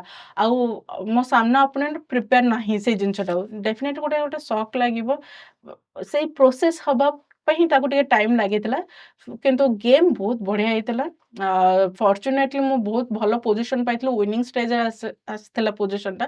ବଟ୍ ଅନଫର୍ଚୁନେଟଲି ମୁଁ ଡ୍ର କରିଥିଲି, ଯୋଉଟା କି ରେଜଲ୍ଟ ୱାଇଜ ଟିକେ ଭଲ ନଥିଲା। କିନ୍ତୁ ହଁ ଗୋଟେ ସେଟା ଗୋଟେ ବଡ ଆର୍ଟିକଲ ଆସିଥିଲା ଯେ ମାନେ ମୋର ଯେତିକି ବି ତା ସହିତ ଖେଳିଛି ହୁଁ। ସବୁ E4 ରେ ଖେଳିଛି। ଫର୍ଷ୍ଟ ଟାଇମ ନଟ୍ ଓନ୍ଲି ତା ସହିତ ମୁଁ ଥ୍ରୁ ଆଉଟ୍ ଦ ମୋର ଡାଟାବେସରେ ଦେଖିବି ମୁଁ E4 ହିଁ ଖେଳିଛି, ହୁଁ। କେବେ ବି କିଛି ଖେଳି ନଥିଲି। ଫର୍ଷ୍ଟ ଟାଇମ ତା ସହିତ D4 ରେ ମୁଁ ଇନାଗୁରେଟ କରିଥିଲି। D4 ଖେଳିବା ଡିସିସନ ଅନ୍ ଦ ସ୍ପଟ୍ ଥିଲା ନା ଭାବିକି ଆସିଥିଲେ? ନେକ୍ସଟ ଲାଷ୍ଟ ମାନେ ଯୋଉଦିନ ମୁଁ ଜାଣିଲି ପଦ୍ମିନୀ ସହିତ ଅଛି, ତା ପୂର୍ବ ଦିନ ରାତିରେ ମୁଁ ଡିସାଇଡ୍ କଲି ଯେ ମୁଁ D4 ଖେଳିବି। Let's try something new. ହୁଁ। ଏହା ଭାବିକି ମୁଁ ପୁରା ପ୍ରିପେୟାର ହେଇକି କିଛି ଗେମ୍ସ ଦେଖିଥିଲି, ସେଇଟା ପ୍ରିପେୟାର ହେଇକି ମୁଁ ଯାଇଥିଲି। ତାପରେ ମ୍ୟାଚ୍ ସରିଲା ପରେ ଆପଣ ଦି ଜଣ କେବେ ଡିସ୍କସ୍ କରିଛନ୍ତି ସେ ମ୍ୟାଚ୍ ବିଷୟରେ? ନାଇଁ ମ୍ୟାଚ୍ ବିଷୟରେ ଏତେ ସେଇ ମୁଭମେଣ୍ଟରେ ହୁଁ ଏତେ ହୁଁ। ଡିସ୍କସନ କରିନୁ, କିନ୍ତୁ ହଁ କୋଉ ଜାଗାରେ ଇମ୍ପ୍ରୁଭମେଣ୍ଟ କରିପାରିବ ସେଇ ପାର୍ଟଟା ଆମେ ଡିସ୍କସନ କରୁ। ଯେତେବେଳେ ଆମେ ଗୋଟେ ସ୍ପୋର୍ଟସ ପର୍ସନର ପ୍ରାକ୍ଟିସ୍ କଥା ଭାବୁ, ସପୋଜ ଜଣେ କ୍ରିକେଟର ହେଇଗଲା, ଆମେ ଇମାଜିନ୍ କରୁ ନେଟ୍ସ ବନ୍ଧା ହେଇଛି ସେ ପ୍ରାକ୍ଟିସ୍ କରୁଛି କିମ୍ବା ବୋଲର ହେଲା ନେଟ୍ସରେ ବୋଲିଂ କରୁଛି। ଗୋଟେ ଚେସ୍ ପ୍ଲେୟର ପ୍ରାକ୍ଟିସ୍ ହାଉ ଇଟ୍ ଲୁକ୍ସ ଲାଇକ୍? ଆମେ ଆମେ ତ ବେଶୀ ବହି ଧରିକି ପଢୁଥିବୁ, ଯେମିତି ଲାଗିବ ଯେ ଆମେ ଏବେ ବି ଷ୍ଟୁଡେଣ୍ଟ। ମାନେ କିଛି ଗୋଟେ ସ୍କୁଲ ଯାଉଛୁ, ଏକ୍ସାମ ଦବାକୁ ଯାଉଛୁ, ବହି ପଢୁଛୁ। ଆମର ବହୁତ ବହି ଅଛି। ପ୍ଲସ୍ ତା ସହିତ ସଫ୍ଟୱେର ବି ରହୁଛି, ସେଥିରେ ବି ବହୁତ ଗୁଡେ ଡାଟା ଅଛି। ଆମେ ଇଞ୍ଜିନ ବି ୟୁଜ କରୁ। ଆମର ଏଇଭଳି ଚେସ୍ ର ଗୋଟେ ଇଞ୍ଜିନ ଡେଭଲପ ହେଇଛି, ଯୋଉଟା କି କୋଉଟା ଠିକ କୋଉଟା ଭୁଲ ସେଇଟା ଗୋଟେ ଆନାଲିସିସ୍ କରିପାରିବ। ତା ସହିତ ମ୍ୟାଗାଜିନ୍ ବି ଥାଏ, ମାନେ ବହୁତ ଗୁଡେ ପ୍ଲେୟାର ମାନଙ୍କର ପ୍ରସ୍ପେକ୍ଟିଭ ଥାଏ ଯେ ସେମାନେ ଓଭର ଦ ବୋର୍ଡ କେମିତି ଭାବନ୍ତି, ସେଇଗୁଡା ଆମେ ଟିକେ ରିସର୍ଚ୍ଚ କରିଥାଉ। ସୋ ଦ୍ୟାଟ ଆମେ ବୁଝିପାରିବୁ ଗୋଟେ ପ୍ଲେୟର ମାଇଣ୍ଡଟା କେମିତି ଚାଲେ ସେଇ ସମୟରେ, ସେଇ ସବୁ ଜିନିଷ ଗୁଡା ପଢିଥାଉ। ଆଉ ସିନ୍ସ ଚେସ୍ ହଉଛି ମାଇଣ୍ଡ ଗେମ୍, ଆମକୁ ପ୍ରତି ମୁହୂର୍ତ୍ତରେ ମାଇଣ୍ଡର ଟ୍ରେନିଂ ହିଁ ଦେଇଥାଉ। ଯଦି ଆମେ ଟ୍ରେନିଂ ନ ନବୁ, ମାଇଣ୍ଡ ସେଇ ଅନୁସାରେ କାମ କରିବନି। ଆଉ ବହୁତ କାମ କରିବନି, ଟିକେ ସ୍ଲୋ କାମ କରିବ। ଗୋଟେ ମାନେ ଡିଲେ, ଯୋଉଟା କି ଆମକୁ ସ୍ପିଡରେ ମାକ୍ସିମମ୍ ଜିନିଷ ଆମକୁ ଦେଖିବାର ଅଛି, କାଲକୁଲେଟ କରିବାର ଅଛି। ଆଉ କେତେବେଳେ ପ୍ୟାଟର୍ନ ଆମକୁ ବ୍ରେନରେ ରହିବାର ଅଛି। ଗୋଟେ ଗୋଟେ ଥାଏ ଏମିତି ଦେଖିଦେଲେ ଯେମିତିକି ଲାଗିବ ଓ ଏଇ ପୋଜିସନରେ ତ ଏଇଭଳିଆ ହେଇପାରେ, ସେଇଭଳିଆ ସେନ୍ସ ଗୋଟେ ବିଲ୍ଡ କରିବାର ଅଛି। ସୋ ଏଇଗୁଡାକୁ ଟ୍ରେନ ହବାକୁ ହେଲେ ହିଁ ଆମକୁ ଇଏ କରିବାକୁ ପଡିବ, ମାନେ ବହୁତ ଟାଇମ ଦବାକୁ ପଡିବ। ଲାଇକ ମିନିମମ୍ ତ 8 hours ତ ଆମକୁ ଚେସ୍ ଦେଖିବାର ଅଛି। ପ୍ଲସ୍ ତା ସହିତ ଆମେ ବି ଆମର ନିଜର ଟିକେ ସାଇକୋଲୋଜିକାଲ ପାର୍ଟଟା ବି ଟ୍ରେନ କରିଥାଉ। ଦୋ ମୁଁ ପ୍ରଫେସନାଲି ମୁଁ କେବେ କୋଉଠି ନେଇନି, ହଁ କିଛି ମାନେ ଭଲ ମୋଟିଭେସନାଲ ଜିନିଷକୁ ମୁଁ ଦେଖିଥାଏ। ବ୍ରେନର ସାଇକୋଲୋଜି ମୋ ନିଜ ଗେମ୍କୁ ଆନାଲିସିସ୍ କରି ମୋର ସେଇ ମୁଭମେଣ୍ଟରେ ମୋ ସାଇକୋଲୋଜିକାଲ ପଏଣ୍ଟ ଅଫ ଭ୍ୟୁରେ ମୁଁ କେମିତି ଭାବିଛି, କେମିତି ଡିସିସନ ନେଇଛି, ସେଇଟା ମୁଁ ନୋଟ୍ ଡାଉନ୍ କରିଥାଏ। ଆଉ ତାପରେ ସେଇଟାକୁ ଇମ୍ପ୍ରୁଭାଇଜ କରିଥାଏ। ସୋ ଏଇ ଜିନିଷଟା ଆମେ ୱାର୍କ କରିଥାଉ, ମାନେ ଆପାର୍ଟ ଫ୍ରମ୍ ଚେସ୍ ସହିତ ସାଇକୋଲୋଜିକାଲ ପାର୍ଟଟା ବି ଆମେ ଦେଖିଥାଉ। ଆପଣ ଚେସ୍ ଆଜ୍ ଏ ମାଇଣ୍ଡ ଗେମ୍ କଥା କିଛି ସମୟରୁ କହୁଥିଲେ। ମୁଁ ଭାବେ ଯେ ଗୋଟେ ଚେସ୍ ପ୍ଲେୟାର ମେଣ୍ଟାଲି ତ ଅକୁପାଏ ଥାଏ ମ୍ୟାଚ୍ ବେଳେ, ମ୍ୟାଚ୍ ସରିଲା ପରେ ବି ମେଣ୍ଟାଲି ଅକୁପାଏ ହେଇ ଭାବୁଥିବ ଯେ କ'ଣ କେମିତି ଷ୍ଟ୍ରାଟେଜି ବନେଇବାର ଅଛି। ତ ଏଇ ଯେଉଁ ମେଣ୍ଟାଲ ଅକ୍ୟୁପେସନ୍ ରେଗୁଲାରଲି ଆଫେକ୍ଟ କରେ ପର୍ସନାଲ ଲାଇଫ୍, କି ଆପଣ ସାଙ୍ଗସାଥିଙ୍କ ସହିତ ଅଛନ୍ତି, ଆପଣ ମାଇଣ୍ଡ ଅଛି ଷ୍ଟ୍ରାଟେଜି ବନେଇ, ଏମିତି ଆଫେକ୍ଟ ହୁଏ ପର୍ସନାଲ ଲାଇଫ୍? ବେଶୀ ଆଫେକ୍ଟ ହୁଏନି, କାରଣ ଚେସ୍ ଟାଇମରେ ଧର ଯଦି ଆମେ କଣ୍ଟିନ୍ୟୁ ଗୋଟେ ଟୁର୍ଣ୍ଣାମେଣ୍ଟ ଖେଳୁଛୁ, ଯେତେବେଳେ ଆମେ ଚେସ୍ ଖେଳୁ, ମାନେ ଯେତେବେଳେ ଜାଣୁ ଆମେ ଅପୋନେଣ୍ଟ କିଏ ଅଛି, ଗୋଟେ ତ ଷ୍ଟ୍ରାଟେଜି କ୍ରିଏଟ୍ କରିଥାଉ। ତାପରେ ଗେମ୍ ଦେଖି ଆମେ ମେମୋରାଇଜ କରିଥାଉ କିଛି ମୁଭ୍, ଯାଇକି କିଛି ମୁଭ୍ ହାର୍ଡଲି 15 ରୁ 20 ଟ୍ରାଏ କରିଥାଉ ମେମୋରାଇଜ କରିବା ପାଇଁ। ତାପରେ ନେକ୍ସଟ ଆମେ ଗେମ୍ ସରିଲା ପରେ ସେଇଟା ଟିକେ ଆମେ ଆନାଲିସିସ୍ କରିଥାଉ, ସୋ ଦ୍ୟାଟ ଯଦି ବି ଆମେ କିଛି ଭୁଲ ହେଇଥିବ କିମ୍ବା ଅପୋନେଣ୍ଟ କିଛି ଭୁଲ କରିଥିବ, ସେଇଟା ରିପିଟେଡଲି ଆମେ ସେ ଭୁଲ ନ କରୁ। ମାନେ ଆମେ ଚେଷ୍ଟା କରୁ ଯାହା ଆମେ ଭୁଲ କରୁ ସେଟା ରିପିଟେସନ ନ ହଉ, ତାକୁ ଇମ୍ପ୍ରୁଭାଇଜ କରିଥାଉ। କି ଏଇଟା ହଉଛି ଆମର ଡ୍ୟୁରିଂ ଟୁର୍ଣ୍ଣାମେଣ୍ଟର ପ୍ରୋସେସ। ମଝିରେ ବି ଆମେ ଟିକେ ମାଇଣ୍ଡଟାକୁ ମାନେ ଆଉଟ୍ ଅଫ୍ ଦ ଚେସ୍ ବିନା ଚେସ୍ ଜିନିଷ ବି ଆମେ କରୁ ମାନେ ଲାଇକ୍ ଟିକେ ବୁକ୍ ପଢିବୁ କିମ୍ବା ଟିଭି ଶୋ ନେଟଫ୍ଲିକ୍ସ ହଉ କି ଯାହା ବି ଆମେ ଦେଖୁ କିମ୍ବା କିଛି ମୋଟିଭେସନାଲ ଜିନିଷ ଦେଖୁ କାରଣ ଆମେ ଯଦି ଗୋଟେ ପଏଣ୍ଟ ସବୁବେଳେ ଚେସ୍ ଭାବୁ ଗୋଟେ ଷ୍ଟାଗ୍ନେସନ ପଏଣ୍ଟ ଆସିଥାଏ ହୁଁ ହୁଁ ସୋ ସେଇ ଜିନିଷଟା ନ ହଉ ସୋ ଦ୍ୟାଟ୍ ବ୍ରେନଟା ମାନେ ଡଲ୍ ନ ହଉ ସେଇ ଗୋଟେ ଗୋଟେ ଥାଏ ବେଳେ ବେଳେ ତା ଟାଇଟନେସ୍ ନ ଯାଉ ସୋ ସେଇଟା ବି ଆମେ ଟିକେ ମଝିରେ ବ୍ରେକ୍ ଦେଇଥାଉ ଚେସ୍ରେ ଆଉ ଯେତେବେଳେ ଆପଣ ସାଙ୍ଗ ସହିତ ଆସିଲା ଚେସ୍ ଫେସ୍ କିଛି ନାହିଁ ନର୍ମାଲ ଆମେ ଯେମିତିକି ସେଇ ମୁମେଣ୍ଟଟାକୁ ପ୍ରେଜେଣ୍ଟ ମୁମେଣ୍ଟଟାକୁ ଯାହା ବି ଆମେ ଡିସ୍କସନ୍ ହଉ ଯାହା ବି ଆମର ଥାଏ ଏନ୍ଜୟ କରିଥାଉ जो माइंड केबे ओवर ऑक्युपाइड हो जाउथबो गेम विषय भाबिबारे कोन करंती टू टेक अ ब्रेक एंती फ्रॉम लाइफ ସେଇ ସବୁ ମାଇଣ୍ଡ ଏମିତି ଗୋଟେ ଜିନିଷ ଆପଣ ଯଦି ଷ୍ଟପ୍ କଲେ ବି ବେଳେବେଳେ ଷ୍ଟପ୍ ହୁଏନି କାରଣ ଓଭର ଥିଙ୍କିଂରେ ପଳେଇଥାଏ କିନ୍ତୁ ଆମେ ଚାହୁଁ ଡିଷ୍ଟ୍ରାକ୍ଟ କରିଥାଉ ଇଦର ବୁକ୍ ପଢିଥାଉ କିମ୍ବା ସାଙ୍ଗମାନଙ୍କ ସହିତ କଥା ହେଇଥାଉ କିମ୍ବା ଆମେ କିଛି ମ୍ୟୁଜିକ୍ ମୋଷ୍ଟଲି ମୁଁ ମ୍ୟୁଜିକ୍ ପ୍ରିଫର କରେ କାରଣ ମ୍ୟୁଜିକ୍ ମାଇଣ୍ଡ ଗୋଟେ ଗୁଡ୍ ଜୋନ୍ରେ ପଳାଏ କିନ୍ତୁ ଚେସ୍ରେ ବେଳେବେଳେ ଆମର ଅକ୍ୟୁପାଇଡ୍ ଥାଏ ଯେ କେମିତି ସେ ଷ୍ଟ୍ରାଟେଜିଟା ଆମର ଯୋଉ ଷ୍ଟ୍ରାଟେଜିଟା ଘରେ କେମିତି ପ୍ରିପେୟାର କରିବି ଆଉ କଣ ଏଇ ଗୋଟେ ଟୁର୍ଣ୍ଣାମେଣ୍ଟ ଯାହା ବି ଭୁଲ ହେଲା କେମିତି ତାକୁ ଇମ୍ପ୍ରୁଭାଇଜ କରିବି ଜିନିଷଟା ସେଇଟାରେ ଟିକେ ଅକ୍ୟୁପାଇ ଥାଏ କିନ୍ତୁ ବେଳେବେଳେ କଣ ହୁଏ ଏମିତି ମାଇଣ୍ଡଟା ହାବିଟ ହେଇଯାଏ ଭାବିବାରେ କିନ୍ତୁ अच्छा ଆକ୍ସନ ନେଇପାରେନି ओहो ସେଇଥିପାଇଁ କଣ ହୁଏ ନା ଗୋଟେ ଜାଗାରେ ଆମେ ଫୁଲ ଷ୍ଟପ୍ ମାରିଥାଉ ସମ୍ଭବ ଫୁଲ ଷ୍ଟପ୍ ମାରିଥାଉ ଆଣ୍ଡ ଆକ୍ସନ ମୁଡକୁ ଆସିଥାଉ ସେଇଟା ଆମେ ଟିକେ ଦେଖିଥାଉ ମେନଲି ଟିକେ ବ୍ରେକ୍ ଇନ୍ ଦ ସେନ୍ସ ସେ ସମୟରେ ଚେଷ୍ଟାକୁ ଭୁଲି ଯାଇକି ଅଲଗା କିଛି ଆକ୍ଟିଭିଟି କଲେ ବି ଚେଷ୍ଟା ଭୁଲି ହେଇଯାଏ लोकंकर जनरली गोटे परसेप्शन अच्छी जे चेस प्लेयर बोध हुए बहुत सीरीयस होते एत कथबार्ता हो जदि मुझे आप सहित कथा पूरा क्लीयर है जमी बिल्कुल भी ना but for once and all अपन से मिथ क्लीयर करदेवे कि एमती बिल्कुल न था एक्चुअली चेस प्लेयर बहुत सीरियस थांती थांती जोटा ओके भाबंती सेटा सत किंतु ड्यूरिंग ओनली टूर्नामेंट टाइम रे ओके इन जनरल से बहुत टॉकेटिव बहुत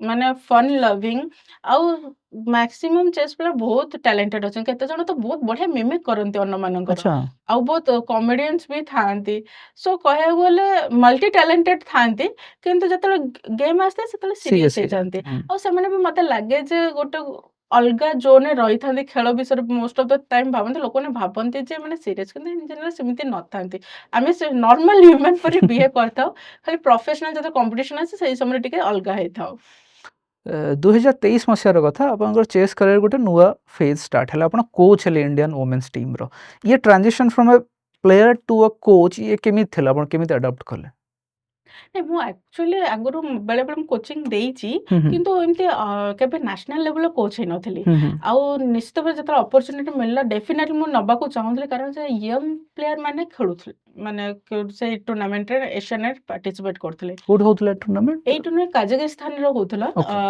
ଅଲମାଟିରେ ହଉଥିଲା ओके ସେଇଠି ୟଙ୍ଗ ପ୍ଲେୟାର ମାନେ ଯୋଉ ଖେଳୁଛନ୍ତି କାରଣ ଅଲରେଡି କୋଭିଡ ପରେ ଚେସ୍ ର ସିନାରିଓ ବହୁତ ଚେଞ୍ଜେସ୍ ଆସିଯାଇଥିଲା हम्म ୟଙ୍ଗ ପ୍ଲେୟାର ମାନେ ବହୁତ ଭଲ ଖେଳିବାର ଲାଗିଥିଲେ ଯେହେତୁ ଆମେ ପ୍ରଫେସନାଲ ଅଛୁ ଆମ ଟାଇମରେ ଯୋଉ ବିଫୋର କୋଭିଡରେ ଯେମିତି ଥିଲା ଆଫ୍ଟର କୋଭିଡ ଡିଫରେନ୍ସ ଆସିଯାଇଛି ଜିନିଷରେ ଚେସ୍ ଫିଲ୍ଡରେ ସୋ ଯେତେବେଳେ କୋଚ୍ର ଅପରଚ୍ୟୁନିଟି ଆସିଲେ ଏକ ତ ଇଣ୍ଡିଆନ କୋଚ୍ ହବା ବହୁତ ବଡ଼ କଥା ଦ୍ୱିତୀୟରେ ହଉଛି କି ଏଇ ବାହାନରେ ମୁଁ ୟଙ୍ଗ ପ୍ଲେୟାରଙ୍କ ସାଇକୋଲୋଜି ଜାଣିପାରିବି ସେମାନେ କେମିତି ପ୍ରିପେୟାର କରୁଛନ୍ତି ତାଙ୍କର କ'ଣ ଟର୍ମ ଆଣ୍ଡ କଣ୍ଡିସନ ଅଛି ସୋ ସେଇଟା ଗୋଟେ ମୁଁ ଭାବିଲି ଗୋଟେ ଗୋଲ୍ଡେନ ଅପରଚ୍ୟୁନିଟି ମୋ ପାଇଁ ଯୋଉଟାକି ନୋ ଡାଉଟ୍ ସେମାନଙ୍କ ସହିତ ମୁଁ ଗେମ୍ ଆନାଲିସିସ୍ ବଗେରା ସବୁ କରେ ଆଣ୍ଡ ଗାଇଡାନ୍ସ ଯଦି ସେମାନେ କିଛି ଗାଇଡାନ୍ସ ଚାହାନ୍ତି ବି ମୁଁ ହେଲ୍ପ हम्म କରେ ସେ ସବୁ ଜିନିଷ ଥାଏ ତା ସହିତ ଗୋଟେ ଅବଜର୍ଭ କରୁଥିଲି କାରଣ ଖାଲି ଇଣ୍ଡିଆନ ମାନଙ୍କୁ ତ ଶିଖେଇବେନି ତା ସହିତ ଅନ୍ୟମାନଙ୍କର ବି ଗେମ୍ ଗୁଡ଼ା ଦେଖିବାର ଅଛି ନା ଅଲଗା ପ୍ଲେୟାର राइट ମାନଙ୍କର ସୋ ତାଙ୍କ ଯୋଉ କମ୍ପିଟିଟର ମାନଙ୍କର ସୋ ସେମାନଙ୍କର ବି ଗେମ୍ ଦେଖି ଗୋଟେ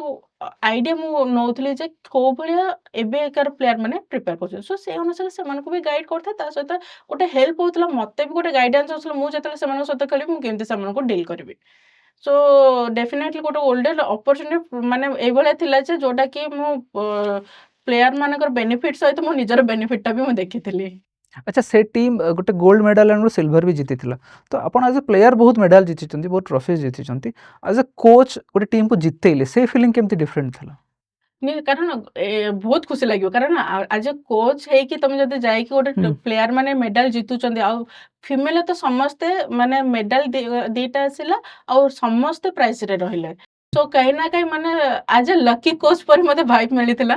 କାରଣ ବହୁତ ରେୟାର କେସେସରେ ନ୍ୟାସନାଲ୍ ଚାମ୍ପିଅନସିପରେ ସମସ୍ତେ ପ୍ରାଇଜରେ ରହିବାଟା ବହୁତ ରେୟାର ଜିନିଷ ସେଇଟା। ସୋ ମୋ ଟାଇମରେ ସେଇଟା ହେଇଛି ମୁଁ ବହୁତ ଖୁସି ହେଇଥିଲି ଡେଫିନାଇଟଲି।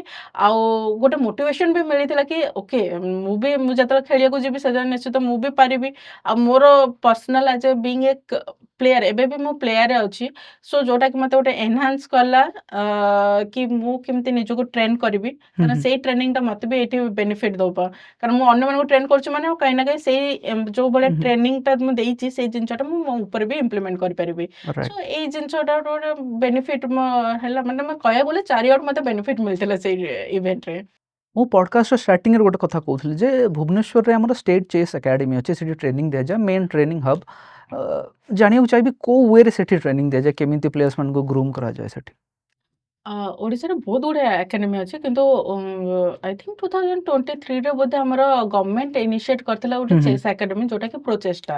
ହୁଁ, ହୁଁ। ସେଇ ଏକାଡେମୀରେ ନର୍ମାଲି ନ୍ୟୁ ବିଗନର୍ସ ମାନେ ଆସୁଛନ୍ତି, ସେମାନେ ପ୍ରପର ଟ୍ରେନ୍ ହଉଛନ୍ତି।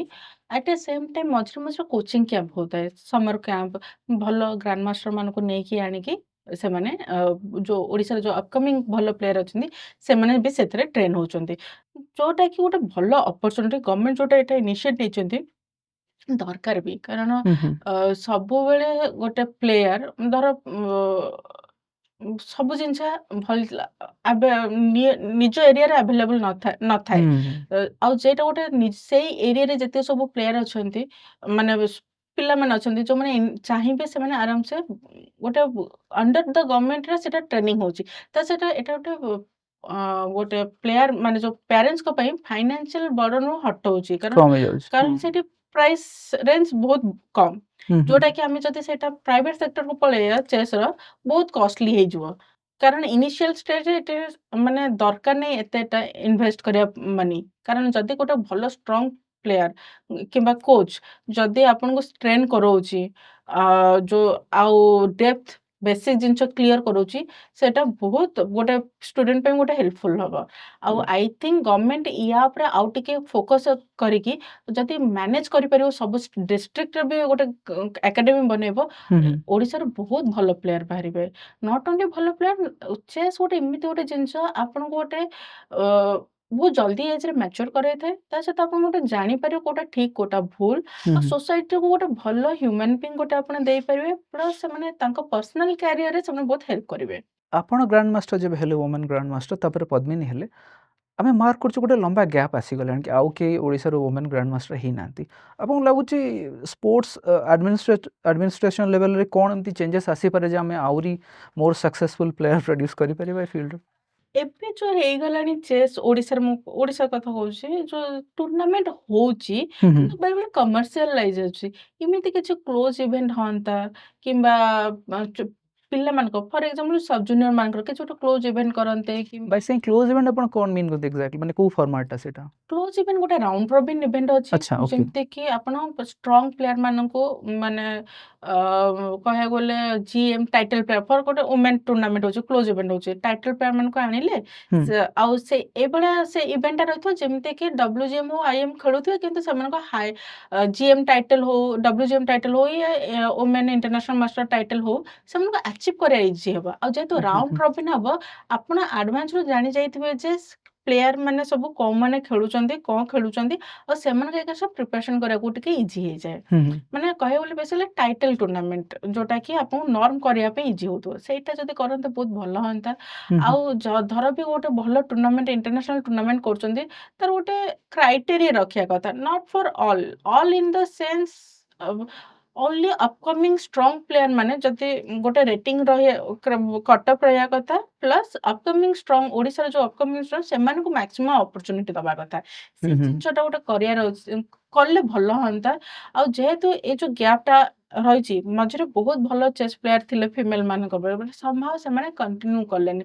ମେ ଓକେ। ବି ହୁଏତ ଏକ୍ସପେନ୍ସିଭ ପଏଣ୍ଟ ଅଫ୍ ଭ୍ୟୁରେ ହେଇଥାଇପାରେ। କାରଣ ଆଜିକାଲି ଯୋଉ ମୁଁ ତାହେଲେ ଇଣ୍ଡିଆ ଭିତରେ ଟାଇଟଲ ମୁଁ କମ୍ପ୍ଲିଟ କରିଥିଲି, କିନ୍ତୁ ହୁଁ ହୁଁ ଆଜିକାଲି ଯୋଉ ପ୍ଲେୟାର ମାନେ ଯୋଉ ଅଛନ୍ତି ବାହାରକୁ ଯାଉଛନ୍ତି, ବାହାରକୁ ଯାଇକି ଖର୍ଚ୍ଚ ହଉଛି, ହୁଁ so ହୁଁ ସମସ୍ତେ ସେଇଟା ରେଡି ନାହାନ୍ତି ସେତିକି ଅଫର କରିବା ପାଇଁ। ଆଉ ମୋ ଟାଇମରେ କଣ ଯୋଉ ଆମର ରାଉଣ୍ଡ ରବିନ ଟୁର୍ଣ୍ଣାମେଣ୍ଟ ହଉଥିଲା, ଯେମିତି କି ଆମର ଅଣ୍ଡର ନ୍ୟାସନାଲ ଏ ଗୋଟେ ହଉଥିଲା, ସେଟା ଗୋଟେ ଟାଇଟଲ ଟୁର୍ଣ୍ଣାମେଣ୍ଟ ହଉଥିଲା, ଓକେ ଯୋଉଟା କି ଇଜିଲି ଆଚିଭ୍ ହଉଥିଲା ଆମକୁ ଟାଇଟଲ ନନ୍ ବନେଇବା ପାଇଁ। ଏବେ ସେଇଟା ଟିକେ ହେଇପାରୁନି, ଯୋଉଟା କି ସେଇଥିପାଇଁ ଆମର ଓଡ଼ିଶାର ପ୍ଲେୟାର ମାନଙ୍କୁ ସେଇ ମାନେ ଟାଇଟଲ ଟୁର୍ଣ୍ଣାମେଣ୍ଟ ଯୋଉଠି ନର୍ମ ହବାର କାପାସିଟି ଯୋଉଠି ଅଧିକ ହଉଛି, ସେଇ ଟୁର୍ଣ୍ଣାମେଣ୍ଟ କମ ହଉଛି, ଯୋଉଟା ହୁଁ କି ହୁଁ ଟାଇଟଲ ହେଇପାରୁନାହାନ୍ତି। କାରଣ ଏଇଟା ଜେନୁଇନଲି ବହୁତ ବଡ ଗ୍ୟାପ୍ ହେଇଯାଉଛି। ଓନ୍ଲି ମାନେ ଏତେ ବର୍ଷ ରାଇଟ୍ ଚେସ୍ ଓଡ଼ିଶା ଓଡ଼ିଶା ବହୁତ ଭଲ ଖେଳୁଛି, ପ୍ଲେୟାର ମାନେ ଏବେ ଯୋଉ ଆସୁଛନ୍ତି ବହୁତ ବଢିଆ ପ୍ଲେୟାର ଆସୁଛନ୍ତି, କିନ୍ତୁ somehow ଟାଇଟଲଟି ହେଇପାରୁନି। ଟାଇଟଲ ହଉନି, ଯୋଉଟା କି ହବା କଥା। I am sure grassroot level गाँ लेवल हो पंचायत लेवल हो कि स्कूल लेवल हो अनेक चेस टैलेंट थिबे कौन करा जाय परिबो ओडिसा रे टू आइडेंटिफाई देम। ଏଇଟା ଆକ୍ଚୁଆଲି ବହୁତ ଟ୍ୟାଲେଣ୍ଟେଡ ଅଛି, ନିଶ୍ଚିତ ଥିବେ, ଏଇଟା ଫର ସିଓର। କିନ୍ତୁ ଗୋଟେ ଜିନିଷ ହଉଛି ଯେ ଆମର ଗଭର୍ଣମେଣ୍ଟ ଆଉ ଓଡ଼ିଶା ଆସୋସିଏସନ ମିଶିକି ଯଦି ସେଇଟା ଯଦି କଣ୍ଟ୍ରିବ୍ୟୁସନ ଦିଅନ୍ତେ, ଇଚ୍ ଆଣ୍ଡ ଏଭ୍ରି ଡିଷ୍ଟ୍ରିକ୍ଟରେ ପ୍ରଚେଷ୍ଟା କରି ଗୋଟେ ମାନେ ଏକାଡେମୀଟେ ଗୋଟେ କ୍ରିଏଟ କରନ୍ତେ, ଆଉ ବହୁତ ଗୁଡିଏ ମାସ ଆକାରରେ ଆମକୁ କୋଚ୍ ମାନଙ୍କୁ ଟ୍ରେନ କରିକି ସେ ଏକାଡେମୀରେ ରଖନ୍ତେ, ସେଟା ଗୋଟେ ବେନିଫିସିଆଲ ହୁଅନ୍ତା। ଆଜ ୱେଲ୍ ସ୍କୁଲରେ ଚେସ୍ ଟାକୁ ଯଦି ଯେମିତି ସ୍କୁଲ ସ୍କୁଲ ଫର ଚେସ୍ ଯୋଉ ଗୋଟେ ଇଏ କରିକି ମୁଭମେଣ୍ଟ ମାନେ ଇନିସିଏଟ ଗୋଟେ କରିକି ସବୁ ସ୍କୁଲରେ ଯଦି ଚେସ୍ ର ଗୋଟେ ପ୍ରପର ଷ୍ଟ୍ରଙ୍ଗ କୋଚ୍ ମାନଙ୍କୁ ଟ୍ରେନ କରି ସ୍କୁଲରେ ରଖିକି ସେମାନଙ୍କୁ ପିଲାମାନଙ୍କୁ ଯଦି ଟ୍ରେନ କରନ୍ତେ, ସେଟା ବହୁତ ହେଲ୍ପଫୁଲ ହୁଅନ୍ତା।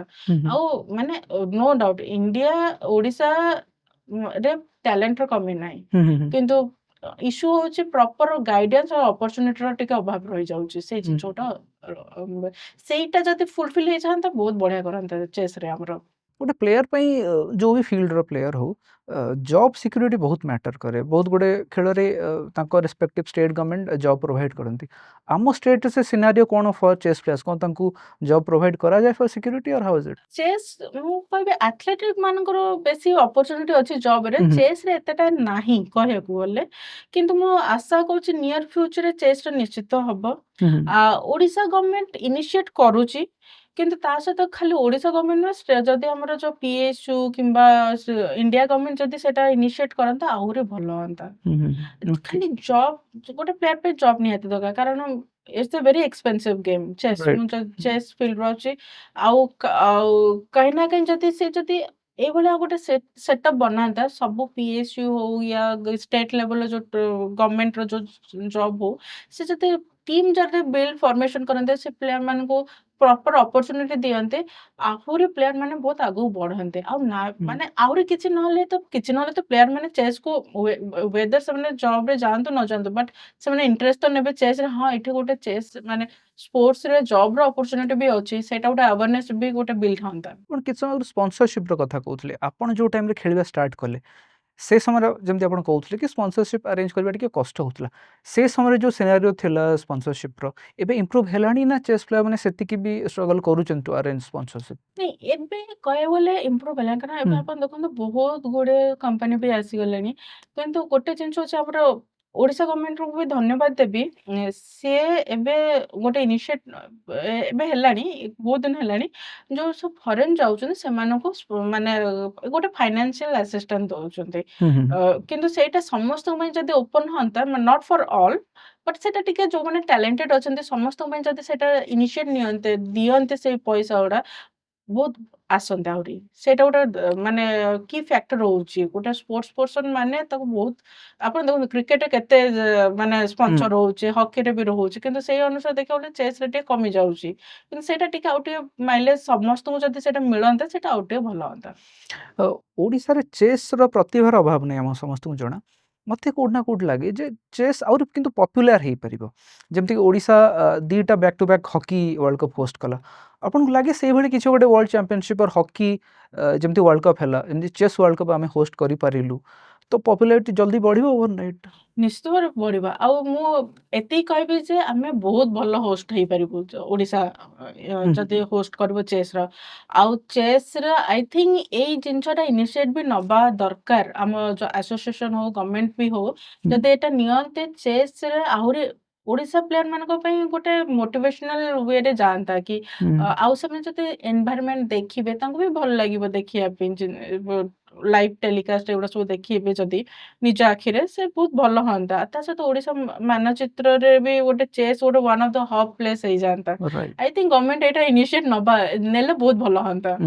ଆମେ ଯେତେବେଳେ ଗୋଟେ ନର୍ମାଲ ୱାର୍ଲଡ କପ୍ କ୍ରିକେଟର ବିଷୟରେ ଭାବୁଛୁ ଆମ ମାଇଣ୍ଡରେ ଆସେ ଯେ ଏଇ ଇନଫ୍ରାଷ୍ଟ୍ରକ୍ଚର ଦରକାର ଗୋଟେ ଷ୍ଟାଡିୟମଟେ ଦରକାର ଏସବୁ କଥା ଚେସ୍ର ୱାର୍ଲଡ କପ୍ ହୋଷ୍ଟ କରିବା ପାଇଁ କ'ଣ ବେସିକ୍ ଇନଫ୍ରାଷ୍ଟ୍ରକ୍ଚର ଦରକାର? ଯଦି ଚେସ୍ ପ୍ରପର ଗୋଟେ ତାର ଯଦି ଓନ୍ ବିଲ୍ଡିଂ ରହିବ ଗଭର୍ଣ୍ଣମେଣ୍ଟ ହୁଁ ଯଦି ହୁଁ କରିବ ସେଇଟା ବହୁତ ବଢିଆ କଥା କିନ୍ତୁ ବେସିକାଲି ଚେସ୍ ରେ ବେଶୀ କିଛି ନାହିଁ ହୋଟେଲରେ ଗୋଟେ ବଡ ହଲ୍ ଥିଲେ ସେତିକି ଦ୍ୟାଟ୍ ଇଜ ହେଇଯିବ ଏନଫ୍ ତାହେଲେ ଲାଇକ୍ କିଛି କିଛି ନହେଲେ 5 ଷ୍ଟାର ହୋଟେଲ ହବ ତାର ହଲ୍ ପୁରା ହୋଟେଲ ବୁକ୍ କଲେ ହଲ୍ କଲେ ପ୍ଲେୟାର ମାନଙ୍କ ଷ୍ଟେ ରହିଲା ଆଉ ସେଠି ସେମାନଙ୍କୁ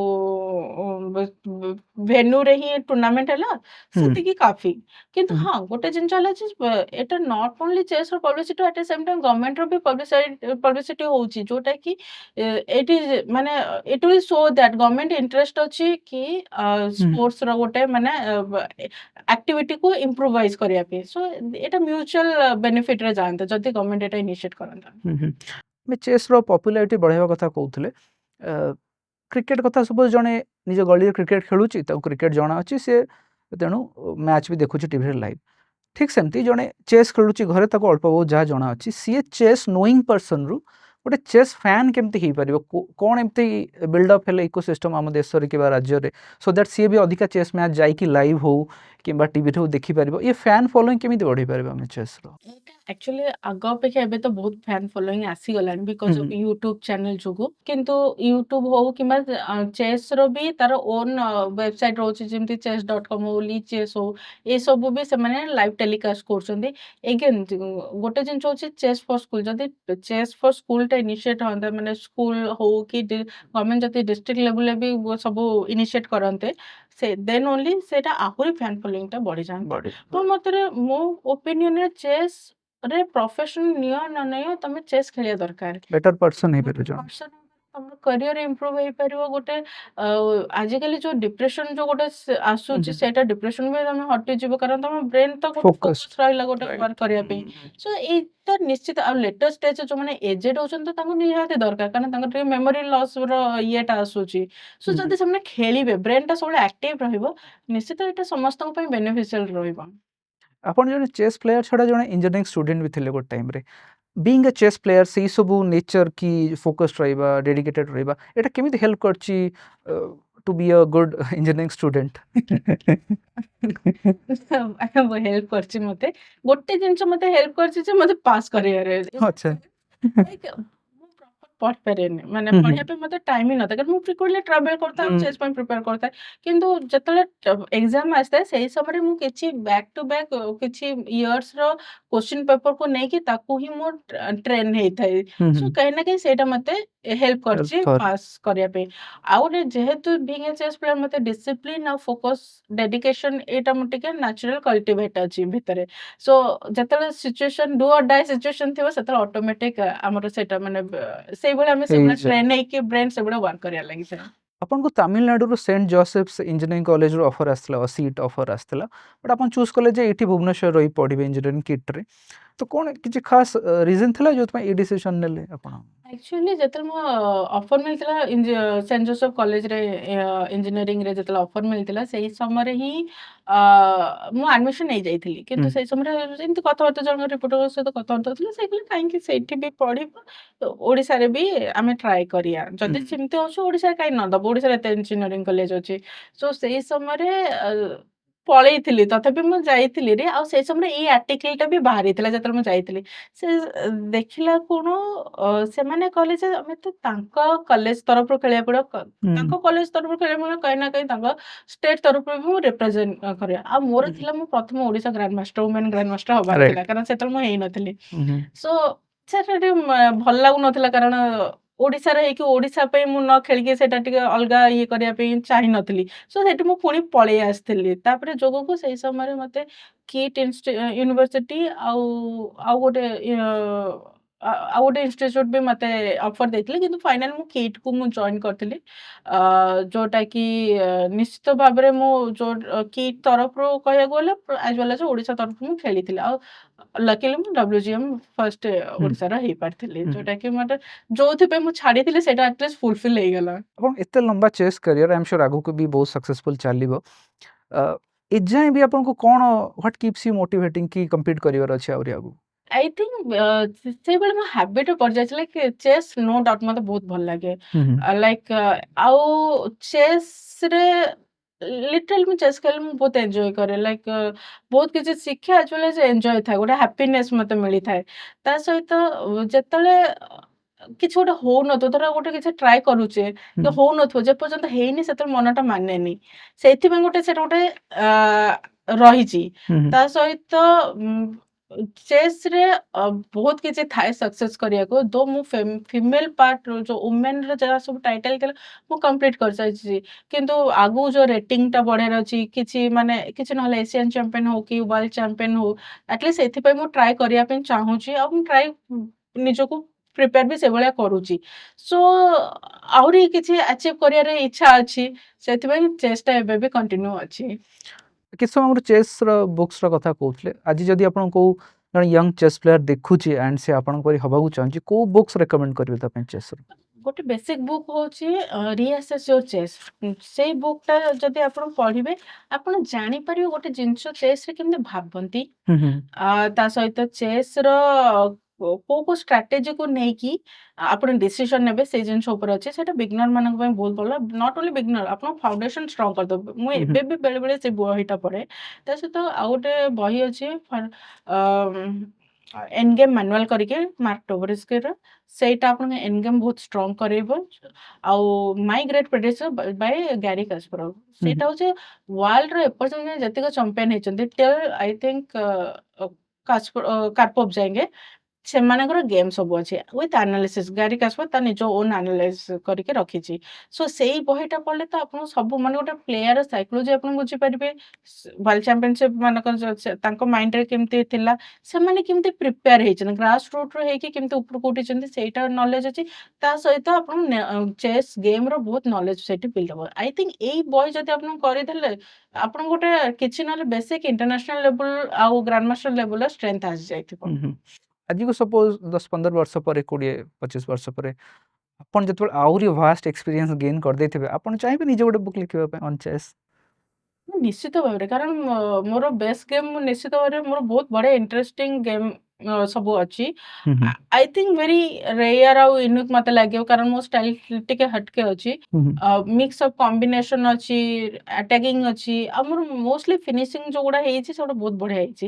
ହୁଁ ସୋ ଡେଫିନେଟଲି ମୁଁ ଚାହିଁବି ଯେ ମୋର ଗୋଟେ ବହି ହଉ ବେଷ୍ଟ ଗେମ୍ ଉପରେ। ଚେସ୍ ଯଦି କ୍ୟାରିୟର କରିନଥାନ୍ତେ ଆଉ କୋଉଥିରେ ପସିବଲି କରିଥାନ୍ତେ? ଆକ୍ଚୁଆଲି ମୋର ଡେଫିନେଟଲି ମୁଁ ଇଞ୍ଜିନିୟରିଂ ମାନେ ଏରୋନଟିକାଲ ଇଞ୍ଜିନିୟର ହବାକୁ ଚାହୁଁଥିଲି। ହୁଁ ହୁଁ କିନ୍ତୁ ଯେହେତୁ ଇଞ୍ଜିନିୟରିଂ କରିଛି ସେଇଟା କାହିଁ ନା କାହିଁ କମ୍ପେନସେସନ୍ ବଟ୍ ଆଉ ଗୋଟେ ଥିଲା ମୋର ଓଡ଼ିଶୀ ଡ୍ୟାନ୍ସର ଥିଲି ଓକେ ପିଲାଦିନେ।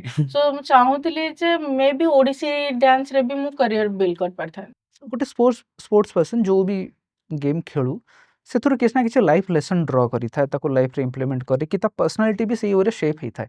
ଆପଣ ଚେସ୍‌ରୁ ଏତେ ଦିନ ଖେଳିଲେଣି କ'ଣ ଫିଲୋସଫି କ'ଣ ଲାଇଫ୍ ଫିଲୋସଫି ଡ୍ର କରିଛନ୍ତି ଆଣ୍ଡ ସେଇ ଫିଲୋସଫି ଆପଣଙ୍କୁ ଆଜ୍ ଏ ପର୍ସନ କେମିତି ସେପ୍ କରିଛି?